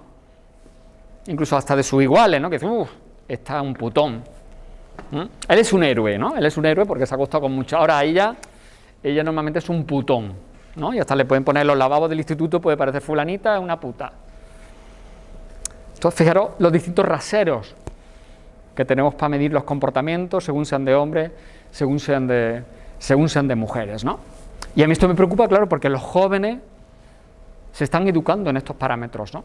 Y en contrapartida sigue sin existir en la escuela, en la educación, una educación sexual que tenga que ver con la sexualidad y que no consista simplemente en enseñarle a ponerse un condón, sino que consista justamente en el buen trato que debe tener cualquier persona que se relaciona con otra en la cama o fuera de la cama. Es decir, que la cama es un espacio más donde nos comunicamos y donde también tendríamos que desarrollar buenos tratos. El tema de la hipermasculinidad, claro. ¿Qué mensaje también le lanzan, por ejemplo, las redes sociales, los medios de comunicación o esos estereotipos que continuamente vemos a través de la publicidad, de los medios, de la tele, a los chicos? Pues que tienen que ser como una especie de superhombres, claro. Ahí tenéis desde los jugadores de fútbol, pero también incluso algunos políticos que hacen demostración. Fijaros aquella pose de Putin que tenéis allí, que parece que va caminando sobre las aguas, ¿no? Como si fuera una especie de milagro. Bueno, pues fijaros la exhibición de músculo, de virilidad, de potencia, ¿no? ¿Cuántos chicos jóvenes están obsesionados con ir al gimnasio, los músculos, tomar incluso sustancias que les permitan tener eso, una imagen que es la que les permite luego ser un ligón, tener éxito, etcétera, etcétera, ¿no? Lo mismo que a las chicas se les lanza el mensaje de la hiperfeminidad, y no es más que ver Instagram y ver cómo posan, ¿no?, chicas y mujeres en general, pero también tenemos que empezar a reflexionar sobre cómo se les lanza un mensaje en otro sentido a los chicos, que tiene que ver con esa masculinidad, una especie de hombres máquina, ¿no? Hombres vigorosos, poderosos, fuertes, ¿no? Que parece que siempre estamos ahí preparados, ¿no?, para el combate, claro. Y el que no responde a ese canon, pues es un blanducho, una nenaza, ¿no? Y en el peor de los casos hasta un mariconazo, claro. Esa idea de la omnipotencia masculina. Normalmente hemos visto representado a los hombres como una especie de superhéroes. Y no estoy hablando solamente de los superhéroes en sentido estricto, sino en general. Los dioses, ¿cómo se han visto a los dioses en la mitología clásica? En las religiones, Dios identificado con el hombre. Y por supuesto todo lo que tiene que ver con esa cultura del heroísmo, ¿no?, que vemos todavía permanentemente hoy en muchos espacios, ¿no? ¿Qué está ocurriendo justamente ahora, como decíamos al principio de mi intervención? Que ese estatus de omnipotencia masculina podemos decir que está poniéndose en precario. ¿Por qué?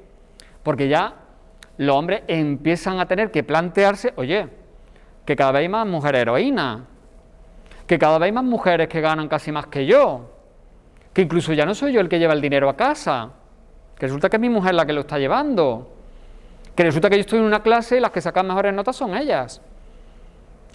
Entonces, ese estatus de creernos nosotros los importantes y los poderosos, de repente vemos cómo se va resquebrajando.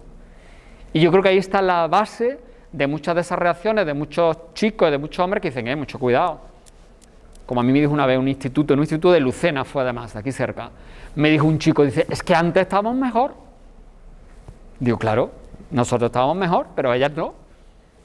Pero claro, para muchos hombres, ese modelo de antes era muchísimo mejor, claro. Porque nosotros ahí no teníamos quien nos tosiera. Y éramos los amos, ¿no? Los putos amos, podríamos decir. El tema del control de las emociones, ese es otro tema brutal. Cómo a los hombres se nos ha educado siempre para que reprimamos las emociones, los sentimientos, todo lo que tiene que ver con lo vulnerable, la fragilidad, para que siempre vayamos eso de machotes. Y todavía, aunque aquí también han empezado a cambiar las cosas afortunadamente, vemos ese modelo insistentemente, ¿no? Que a los niños les piden, no, los niños no lloran, ¿no? O al chico que es más sensible, que tiene otro tipo de gustos, más femeninos, entre comillas, pues evidentemente se le cuestiona su virilidad, ¿no? Ese es un mariconazo. Hay una encuesta muy tremenda que, no sé si veis bien los datos porque está muy pequeñito, es una encuesta que hizo el CSIC durante la pandemia y se preguntaba, por ejemplo, ¿podría usted decirme si ha llorado debido a la situación en la que estamos? Bueno, pues si he llorado, nunca un 83% de hombres y alguna vez un 16,9% de hombres, mientras que las mujeres te decían que habían llorado un 35% y que nunca un 64%. Ese es un dato simplemente de una encuesta de un momento particular, pero que ya nos pone sobre la pista de que todavía hoy, como que a los hombres nos cuesta muchísimo más trabajo, pues eso, expresar las emociones que también están dentro de nosotros, porque eso no es cuestión de hombres y de mujeres, es cuestión del ser humano. Somos seres racionales y emocionales. Pues los hombres estamos siempre como autocontrolándonos, y eso nos juega muy malas pasadas. a nosotros mismos y con respecto a nuestra relación con los demás. Porque esa represión de nuestras emociones, de nuestros sentimientos, muchas veces provoca que reaccionemos con ira, con violencia, con agresividad. No sabemos gestionar nuestras emociones. No solemos poner en común entre nosotros, entre los hombres, no hay una comunicación tan íntima como la que suele haber entre mujeres, que sí que más frecuentemente habláis de lo que os pasa, de vuestros problemas, de cómo os sentís. Entre hombres eso es inaudito, muy, muy excepcional. Entonces yo creo que ahí los hombres tenemos que hacer un trabajo muy serio también, ¿no? Porque además nos estamos perdiendo un montón de cosas tremendamente positivas, ¿no? Perdón. No, iba a decir que también depende si eres hombre o mujer para que pueda expresar una emoción o no. Sí, por ejemplo. Has dicho que los hombres, por ejemplo, se enfadan y a nosotras claro, se nos reprime también. Totalmente, totalmente. La ira se ha identificado con una emoción muy masculina, incluso se ha valorado hasta positivamente, ¿no? Porque se ve como normal que de repente hasta un niño desde muy pequeñito, ¿no? Que reaccione como de manera pues, hasta violenta, ¿no? Y de repente se dice, bueno, claro, es que los niños ya se sabe. Y una niña, por el contrario, se la trata de educar, pues eso, para que sea como modosita. Y que nunca proteste, que nunca se rebele, ¿no? Y ese es el modelo de buen comportamiento, ¿no? Esta niña que además tiene buenos modales, que siempre está muy sentadita, que no se ensucia, que no se tira al suelo, que no se sube por los árboles. Y a un chico dice, bueno, es que es normal, los chicos. Entonces, claro, las mujeres, ese tipo de emociones, pues también se os ven mal. Y claro, y ahora, por ejemplo, yo creo que está habiendo un momento en el que hay muchísimas mujeres que están mostrando su ira y su enfado, claro, con muchísimas situaciones. Y eso le sienta muy mal a muchos hombres. Que de repente haya mujeres que digan, oye, que estamos hasta el moño de esto. Y que estamos súper cabreadas, claro, es que tenemos razones para estar enfadadas. Y ahí, claro, hay un juego completamente distinto de valoración, ¿no? Cuando, dependiendo, ¿no?, de la emoción, si es hombre o si es mujer, ¿no? Y la ira ha sido una emoción que a las mujeres siempre se les ha quitado. Y además, a las mujeres siempre se les ha tendido a ver, cuando hacían ese tipo de expresión de emociones, como una especie de locas, ¿no? Claro, las histéricas, ¿no? Ya están las locas estas, ¿no? Cosas tremendas. Hay una historia tremendísima, por ejemplo, que pasó en España durante muchísimos años, sobre todo el periodo de la dictadura, ¿no?, los años 50, 60, 70, hasta casi que llega la democracia, con la cantidad de mujeres, por ejemplo, que internaban en psiquiátricos y en este tipo de establecimientos, porque de entrada se les diagnosticaba porque estaban como mal de la cabeza. Y en muchos casos eran mujeres que pues estaban viviendo un momento de depresión o de angustia, el mismo papel como mujer las tenía sumidas en un estado de desesperación, pero inmediatamente se las catalogaba como histéricas, locas, que estaban mal de la cabeza, se las medicaba, incluso se las encerraba. Eso es tremendo, esa historia en algún momento tendrá que contarse, ¿no? Porque es una historia muy cerca, ¿no?, en la historia reciente de nuestro país, ¿no? Bueno, pues eso sí tiene que ver, ¿no?, con lo que tú dices, ¿no? ¿Qué tenemos que cambiar, ¿no? Y para ir concluyendo, ¿no? Tenemos que cambiar, claro, muchísimas cuestiones que tienen que ver con lo personal, ¿no? Recordando ese lema, ¿no?, que es del feminismo, ¿no?, de lo personal es político, claro. Tenemos que cambiar lo que antes decíamos, los espacios, los tiempos, ¿no? Todas esas facetas del ser humano.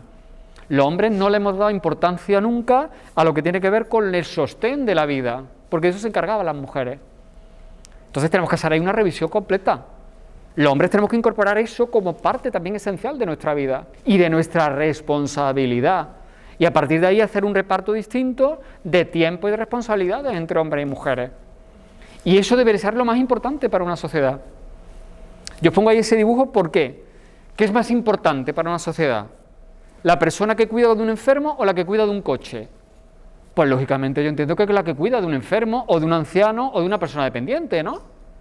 Bueno, pues estamos en una sociedad que parece que le da más importancia al que cuida el coche. Incluso a veces es un trabajo que le damos, lo pagamos mejor que a la que está una noche pasando la noche en un hospital cuidando a una persona mayor, que a veces nos piden no sé cuántos euros por hora y nos parece una barbaridad. Y luego vamos a pagar el arreglo de un coche que ha estado no sé cuántas horas, bueno, y lo damos casi por bueno, porque ya se sabe que es un trabajo. Bueno, pues tenemos que cambiar completamente ese nivel de valoración de qué es lo importante y lo no importante, ¿no?, en la sociedad. La corresponsabilidad también es lo emocional. Cuando hablamos de corresponsabilidad no solamente de tareas, fregar los platos, llevar los niños. No, estar pendiente también de mantener esos vínculos que representa una familia. Eso que siempre se ha dicho, pero es que las mujeres tienen como más mano izquierda, ellas resuelven los problemas de otra manera. Bueno, eso es un desgaste emocional tremendo para quien tiene que hacerlo. Y las mujeres han tenido tradicionalmente ese peso y para nosotros era muy cómodo. Bueno, esto que lo solucionen ellas, porque a nosotros lo que se nos daba bien es decir, ¡pum!, llegamos y dábamos el puñetazo en la mesa, ¿no? Esa idea de, no, tu padre es el que tiene que, ¡pum!, llegaba el padre y decía, esto es lo que se hace. Pero todo el sostén, luego era la madre la que detrás de eso iba, hablaba con el niño, con la niña, bueno, no sé qué, no te preocupes, ya sabes que tu padre es así, ya buscaremos alguna manera, ¿no? Bueno, ese es el sostén emocional de la familia, ¿no? Y ese sostén emocional lo han tenido habitualmente las mujeres. La centralidad de los cuidados en nuestra vida y en la agenda política. Es que los cuidados es el trabajo esencial, porque todos y todas necesitamos cuidado a lo largo de toda nuestra vida. Cuando somos niños, porque somos niños. Cuando llegamos a mayores, si tenemos la suerte de llegar, porque somos mayores. Pero es que a lo largo de nuestra vida, en montones de situaciones. De ahí la importancia de la ética del cuidado, ¿no?, que reivindica también el feminismo, ¿no? Esa ética que supone estar pendiente de los demás, colocarte en lugar del otro. La empatía, ¿no?, que supone reconocer al otro como un igual o a la otra como un igual. Ser capaz de solidarizarte, ¿no?, con la situación que tiene otro y otra, ¿no? Pero claro, necesitamos también cambios políticos. No basta con que nosotros hagamos cambios en nuestra casa, en lo personal, que claro que es necesario, sino que también necesitamos una serie de cambios en lo estructural, en las instituciones, en los gobiernos. Necesitamos políticas económicas con perspectiva de género, porque uno de los mayores problemas de la desigualdad de género es la pobreza, la feminización de la pobreza.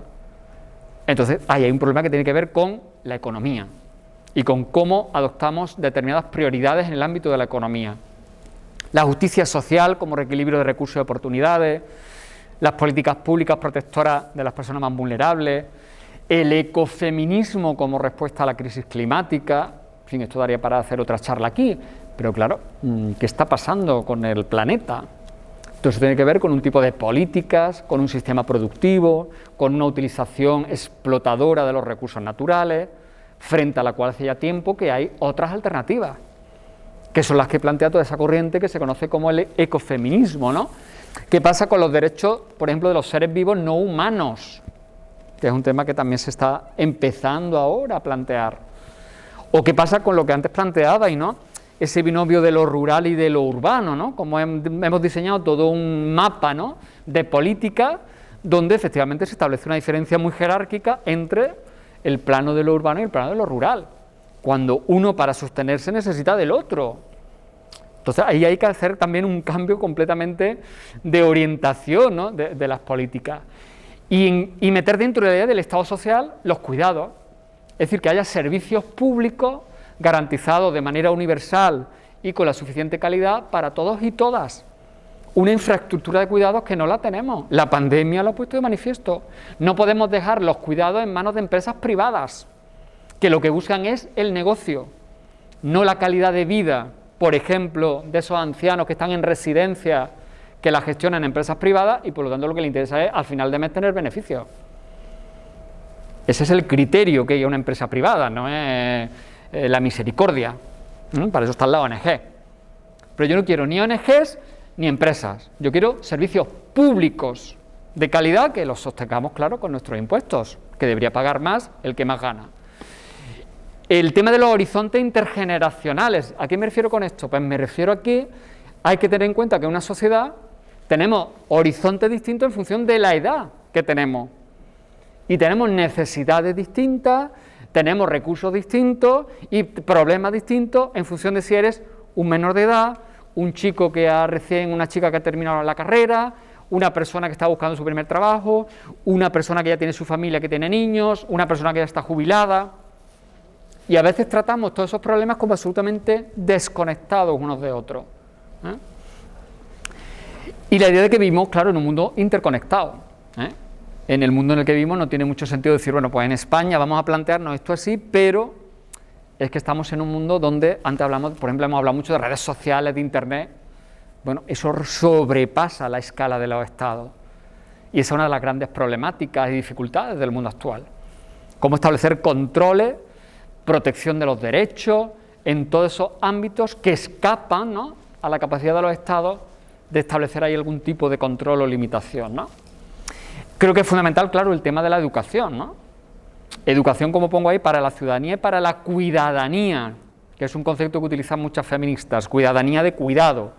Es decir, hay que educar a hombres y mujeres, niños y niñas, para ser ciudadanos y ciudadanas, y también educarlos y educarlas por igual en los cuidados, en la corresponsabilidad, en las emociones, en todo eso en lo que habitualmente a los chicos no se les ha formado ni se les ha socializado. Necesitamos también políticas de igualdad dirigidas a los hombres, en el sentido de, como os decía antes, si la mitad que somos los hombres no empezamos a cambiar, pues por mucho que sigáis vosotras saliendo a la calle el 8 de marzo, pues este mundo va a seguir siglos y siglos con las mismas dinámicas, por mucho que haya avances significativos. Yo creo que hay 4 elementos clave en los que habría que trabajar con los hombres. El tema de los cuidados, que ya lo hemos dicho, el tema de la sexualidad, el tema de las emociones y el tema de la no violencia. A mí me parecen esos 4 objetivos esenciales, podríamos añadir otros, pero con que empezáramos a trabajar sobre esos 4 me parecería ya más que suficiente.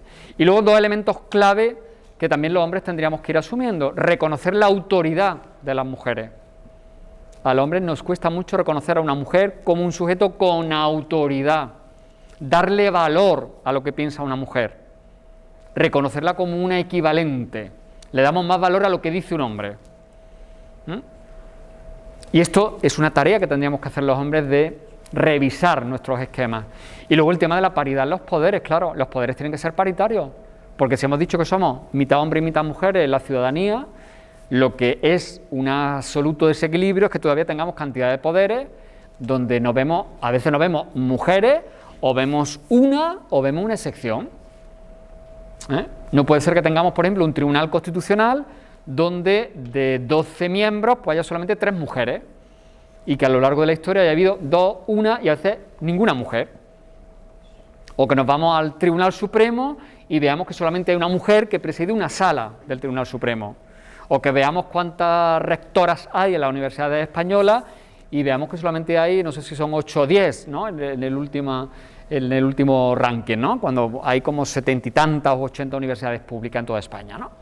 Entonces, claro que tiene que haber una paridad en los poderes. Una democracia tiene que ser paritaria, porque si no es que esa otra mitad, que son las mujeres, no va a estar representada, ¿no? Los hombres tenemos que romper con eso que yo llamo ahí el silencio cómplice. ¿El silencio cómplice qué es? Pues lo que yo antes decía, a lo mejor nosotros particularmente no vamos de putas, pero sí que de alguna manera asumimos desde ese silencio cómplice que nuestro vecino, nuestro amigo, nuestro compañero de trabajo vaya de putas. Cuando hay un comportamiento machista en nuestro entorno, no se nos ocurre rebelarnos contra él. No se nos ocurre decirle al tipo que ha soltado un comentario sexista, que ha tratado mal a una mujer o que ha ninguneado a una compañera, no se nos ocurre decirle: oye tío, eres un impresentable. O no se nos ocurre en un grupo de WhatsApp decirle: oye tío, fuera de este grupo.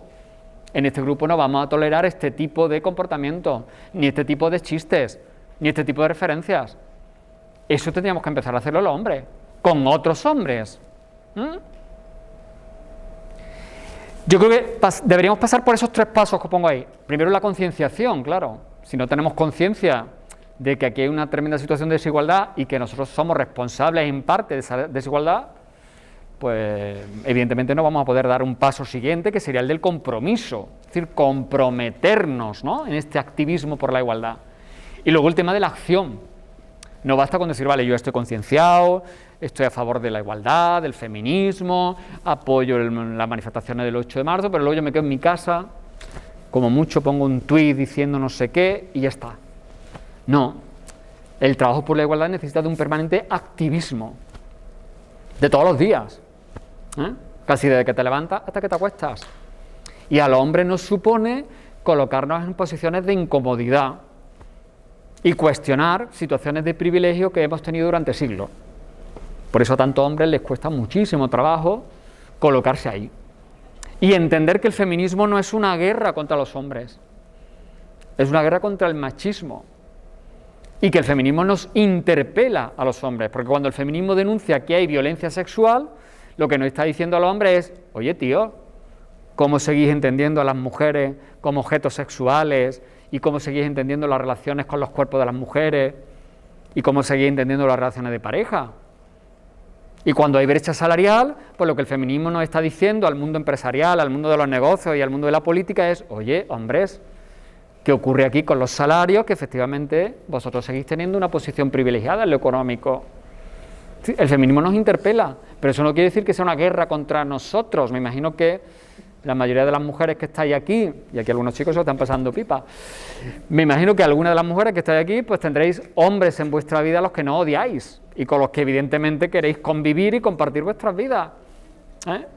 Entonces, claro que el feminismo no es una guerra contra nosotros, y parece que algunos hombres se lo toman como que las feministas van contra nosotros, ¿no? 3, es importantísimo, y esto me gustaría subrayarlo justo en este foro, ¿no? La importancia de lo local. A veces cuando pensamos en políticas que tienen que ver con la igualdad, con los derechos humanos, parece que siempre pensamos en la escala de los estados, de la Unión Europea. No, a mí me parece clave lo que se haga desde lo local. ¿Por qué? Porque el espacio de local es el espacio donde cotidianamente interactuamos, donde además nos socializamos, donde además podemos desarrollar una serie de pautas de socialización completamente distintas. Entonces me parece que para cualquier política, también las de igualdad, lo local es fundamental. Y luego en muchos casos las instituciones locales son las más cercanas y las más inmediatas. En muchos casos, por ejemplo, una mujer que sufre violencia, la institución que puede tener más cercana para encontrar apoyo es la local. No le va a decir a esta mujer, si sufre violencia te vas a Córdoba, a la sede del Instituto de la Mujer y allí que te vea una psicóloga. No, esta mujer tendrá que tener en su pueblo, en su aldea, en su pedanía, un servicio accesible, universal y donde de manera lo más cómoda posible pueda encontrar un primer apoyo. Ahí lo local es clave. El tema de la participación. Y esto es un tema que parece que en los últimos años se ha ido ahí como deteriorando. Cuando tenemos que ejercer la ciudadanía no significa que simplemente votemos cada 4 años. Ser ciudadanos y ser ciudadanos es también participar activamente desde lo colectivo, desde las asociaciones, por supuesto quien esté en un partido político, en un sindicato, pero desde todo aquello que suponga la interacción con otros y con otras. Y yo algo que detecto, lamentablemente, por ejemplo, entre mi alumnado, cada vez más negativamente, es que no se implican en lo colectivo. Cada uno está en su móvil, en su tableta, parece que tienen ahí las orejeras, donde no ven más allá de su ombligo muy narcisista, ¿no? El tema de los selfies y los likes a los selfies es la representación más evidente del mundo tan tremendamente individualista y narcisista en el que vivimos. Entonces, creo que estamos perdiendo la importancia de eso, de la acción colectiva. Y luego, claro, la necesaria contextualización de las políticas públicas. Yo creo que a veces los poderes públicos también pierden de vista que no puede ser lo mismo una política que se aplique a nivel estatal, que se aplique a nivel autonómico, que la que se aplique a una ciudad, que a un pueblo pequeño o que a una aldea. Y a veces esas distintas escalas no se tienen presentes. Por eso digo que esos 3 ejes a mí me parecen fundamentales, ¿no? Y creo, y con esto concluyo, que es fundamental que cambiemos completamente la concepción que tenemos del ser humano, en definitiva. Durante siglos, nuestra referencia de lo humano, de la humanidad, ha sido ¿qué? El ser autónomo, independiente, autosuficiente, el ser masculino. El sujeto por antonomasia, ¿cuál era? Pues ese hombre que estaba en lo público, que era un sujeto productivo, que era habitualmente un hombre joven, una edad de producir, y todo lo que no encajaba en ese modelo estaba fuera o estaba en un lugar secundario. Frente a esa idea de la autosuficiencia, justamente la idea contraria es la que esta pandemia nos ha puesto sobre la mesa. Somos seres absolutamente frágiles, vulnerables, y necesitamos de lo otro y de las otras. De ahí lo de los cuidados. Nadie es autosuficiente. No vivimos tampoco en una isla desierta como si fuéramos Robinson Crusoe, no. Y necesitamos de los otros y de las otras. Somos interdependientes. Por eso la autonomía tiene que ser siempre una autonomía relacional. Es decir, somos autónomos, tenemos que convertirnos en seres autónomos, pero somos seres autónomos en relación con otros y con otras. Y esa relación con otro y con otras nos genera responsabilidades. Por eso hablo ahí de la ética de la responsabilidad. Una ética que parece que la hemos olvidado en los últimos tiempos. Cada uno va a lo suyo, a sus intereses muy narcisistas, muy individuales, y hemos olvidado esa ética de ser responsables con lo que pasa en mi entorno, en mi ciudad, en mi país, en mi colectividad, a mis compañeros, compañeras de generación. Como ciudadanos y ciudadanas somos también responsables de lo que pasa. No son responsables solamente los políticos que nos gobiernan. Yo también soy responsable de lo que hago y de lo que dejo de hacer. Esa idea de la equipotencia, ¿no?, de la que hablaba antes, ¿no? Marcela Lagarde es la que utiliza este término. ¿Qué significa equipotencia? Pues significa que a hombres y a mujeres se les reconozca la misma capacidad de hacer cosas, la misma autoridad, que se nos reconozca con esa equivalencia de la que hablábamos al principio. Es ese sentido que debe tener la dignidad de los seres humanos, que cada uno pueda desarrollar al máximo sus capacidades, que pueda desarrollar libremente su personalidad. Y eso pasa por 3 ejes de los que habla esa feminista que tenéis ahí, Nancy Fraser. Pasa por la identidad, es decir, por lo que es cada uno, pasa por la distribución de los recursos económicos, es decir, por los recursos que tenemos para manejarnos en la vida, y pasa también por la parte de poder que tenemos. Esos 3 elementos son los claves para que una persona sea autónoma y pueda considerarse equivalente a otro sujeto. Necesitamos tener la capacidad de desarrollar nuestra personalidad, de tener el mismo poder que los demás y además una igualdad de recursos y oportunidades. Esas serían las 3 claves para una sociedad democrática y para esa nueva humanidad que yo creo que es lo que plantea en definitiva el feminismo, ¿no? Cuando antes decíamos, el feminismo no es una guerra contra los hombres, el feminismo es una propuesta de otra manera de organizarnos, de otra manera de hacer ese pacto de mujeres y hombres, de otra manera de hacer ese proyecto civilizatorio que por el momento pues ha demostrado que sigue teniendo muchísimas insuficiencias que afectan muy especialmente a las mujeres, ¿no? Y lo que os pongo ahí al final es una cita que a mí siempre me gusta citar, poner de relieve, que es de Emma Goldman, ¿no? Si no puedo bailar no es mi revolución, porque a mí siempre me gusta terminar con ese toque tremendamente positivo y entusiasta que para mí representa el feminismo, ¿no? Es decir, yo creo que no hay que ver el feminismo como una especie ahí de carga pesada, una losa, no. El feminismo es una propuesta de emancipación de los seres humanos y una propuesta que nos va a hacer mejores mujeres y mejores hombres, ¿no? Y por lo tanto hay que quedarse también con esa visión tremendamente positiva, optimista, incluso a veces hasta festiva, que puede tener el feminismo, ¿no? Esa idea de que, bueno, necesitamos una revolución donde también tengamos espacio para compartir alegría, para compartir felicidad y para bailar, ¿no? Como decía Emma Goldman. Y hasta aquí lo que os quería contar esta tarde. No sé si tenéis alguna pregunta o alguna intervención que queráis hacer más. Hablando de los 3 valores de más, yo también le incluiría el compromiso que tenemos. Sí. Que tener, ¿no? ¿Te refieres a qué? La anterior. ¿Esta? ¿No hay una anterior? ¿Esta? ¿Esa es la anterior? Sí, bueno, yo donde habla de la ética de la responsabilidad. Sí. Ah, bueno, lo del hombre, ¿a qué te refieres? No, en la ética esa de la... Sí, ahí. Yo también el compromiso que tenemos que tener todos con esta sociedad. Claro. Porque nosotros aquí este proyecto lo que quiere es, estamos trabajando con 2 grupos, digamos, estamos trabajando con mujeres en la asociación de mujeres y estamos intentando que la juventud primero sepan el valor que tiene, luego que se comprometan porque claro. Es su futuro. Estamos hablando de nuestro presente y es su futuro. Entonces ellos son los que van a tener que tirar para adelante de esta sociedad. Claro.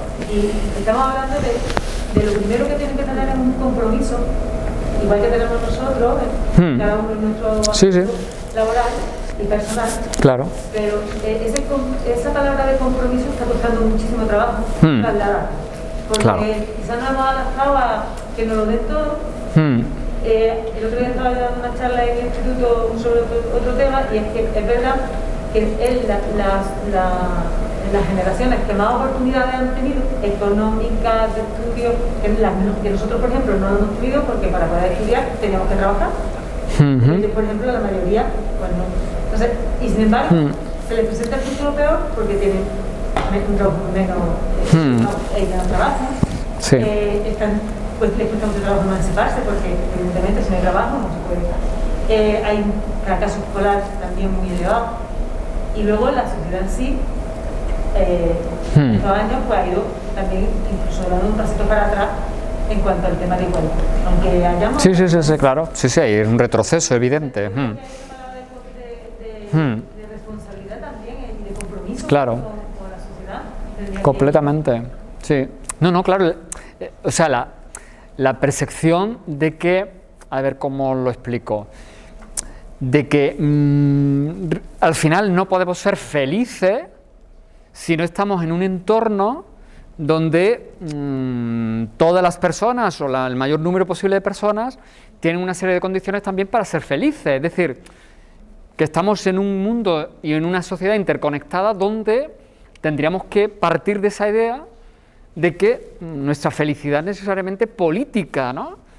Porque evidentemente mientras que las cosas funcionen de manera injusta, por mucho que a mí me vayan bien las cosas, yo no puedo sentirme conforme con esa sociedad, ¿no?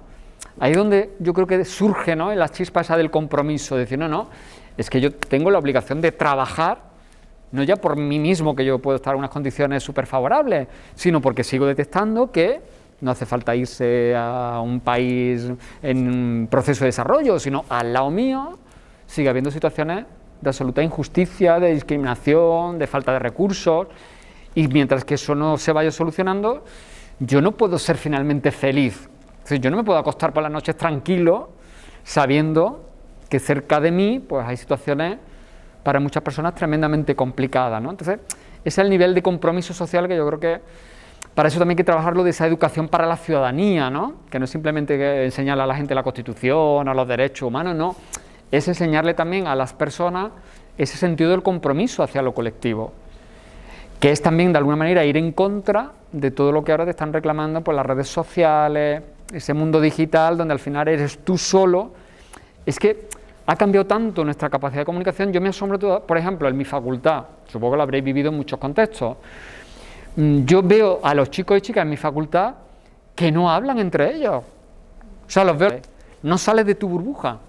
Entonces, si no sales de tu burbuja, no puedes comunicarte con otros. No entiendes que puede haber otras opciones, no entiendes otros lenguajes, porque tú estás en el tuyo, ¿eh? Como el que no sale nunca de su país, y bueno, pues no puedes entender realmente, ¿no?, otras culturas, otras realidades. Pues estamos haciendo eso, en un mundo donde aparentemente tenemos facilidad para acceder a toda la información, a golpe de clic, pero cada uno está encerrado, pues eso, en su mundo de los que piensan como él, los que le gusta lo mismo, los que reproducen sus propios intereses, pero de ahí no sale, ¿eh? Entonces ahí es muy difícil tender puentes, y por eso se generan a veces esas tensiones tan tremendas en las redes sociales, en lo político, porque es como una especie de trinchera. Tú estás en tu trinchera y ya está, o estás conmigo o estás contra mí, pero no concibes que hay un término medio, ¿no?, de encuentro, donde yo a lo mejor tengo que ceder una parte y tú también cedes otra y llegamos a un acuerdo. No, cada uno está en su burbuja y ya está. El otro día, hoy creo que esta mañana ha salido aquí el tema, ¿no?, de las canciones del festival, de la final de esta noche, de Rigoberta, etcétera, etcétera, ¿no? Bueno, pues yo, por ejemplo, en Twitter me he quedado alucinado de los debates que se generaban de unos contra otros, de no sé qué, que si la teta, que si lo otro, que si no sé cuál, que si el feminismo, que si... Yo decía, pero bueno, ¿qué barbaridad es esta? Pero es que estamos en esa dinámica, lamentablemente. Luego la clase política pues también reproduce esa dinámica, ¿no? Y los medios de comunicación también, ¿no? Esas tertulias, ¿no?, tremendas, donde vemos al final eso, ¿no? Gente que está desde su burbujita, pues que ve al otro como un enemigo, ¿no? No como un diverso a él con el que tiene que dialogar, ¿no?, sino como el enemigo con el que no es posible el diálogo. Eso está haciendo mucho mal en relación a eso que tú decías del compromiso, claro, porque eso nos aísla, ¿no? Nos convierte en islitas, ¿no?, cada uno en su ombliguito y poco más. Entonces ahí hay que trabajar mucho, claro. Ahí habría que trabajar muchísimo. Por eso te digo que desde lo local se pueden hacer muchas cosas, porque de lo local tú también tienes más cercanía en percibir realidades que son como muy inmediatas, ¿no?, de situaciones de colectivo, de situaciones de injusticias, ¿no?, de necesidades que hay ese entorno, ¿no?, de carencias, ¿no?, Y ahí es como mucho más evidente cosas que tú puedes hacer, ¿no? Y por eso yo siempre he pensado que el ámbito de la política local es uno de los más apasionantes, de los más difíciles, pero también los que tienen más oportunidades para remover cosas, ¿no? Entonces, bueno, pues a quienes estáis en esos ámbitos, yo os animo a que sigáis trabajando en ese sentido, ¿no? Porque me parece esencial, ¿eh? Aunque no sean los grandes titulares de la política, claro, que se las llevan otros. ¿Alguna coseta más? Bueno, yo creo que ya deben estar súper cansados de estar aquí todo el día, ¿no? Aprovechamos que está Zenaida y Fabio, nos ponía yo una especie de grupo, ¿vale? Venga, perfecto. Porque este es un grupito que... Venga.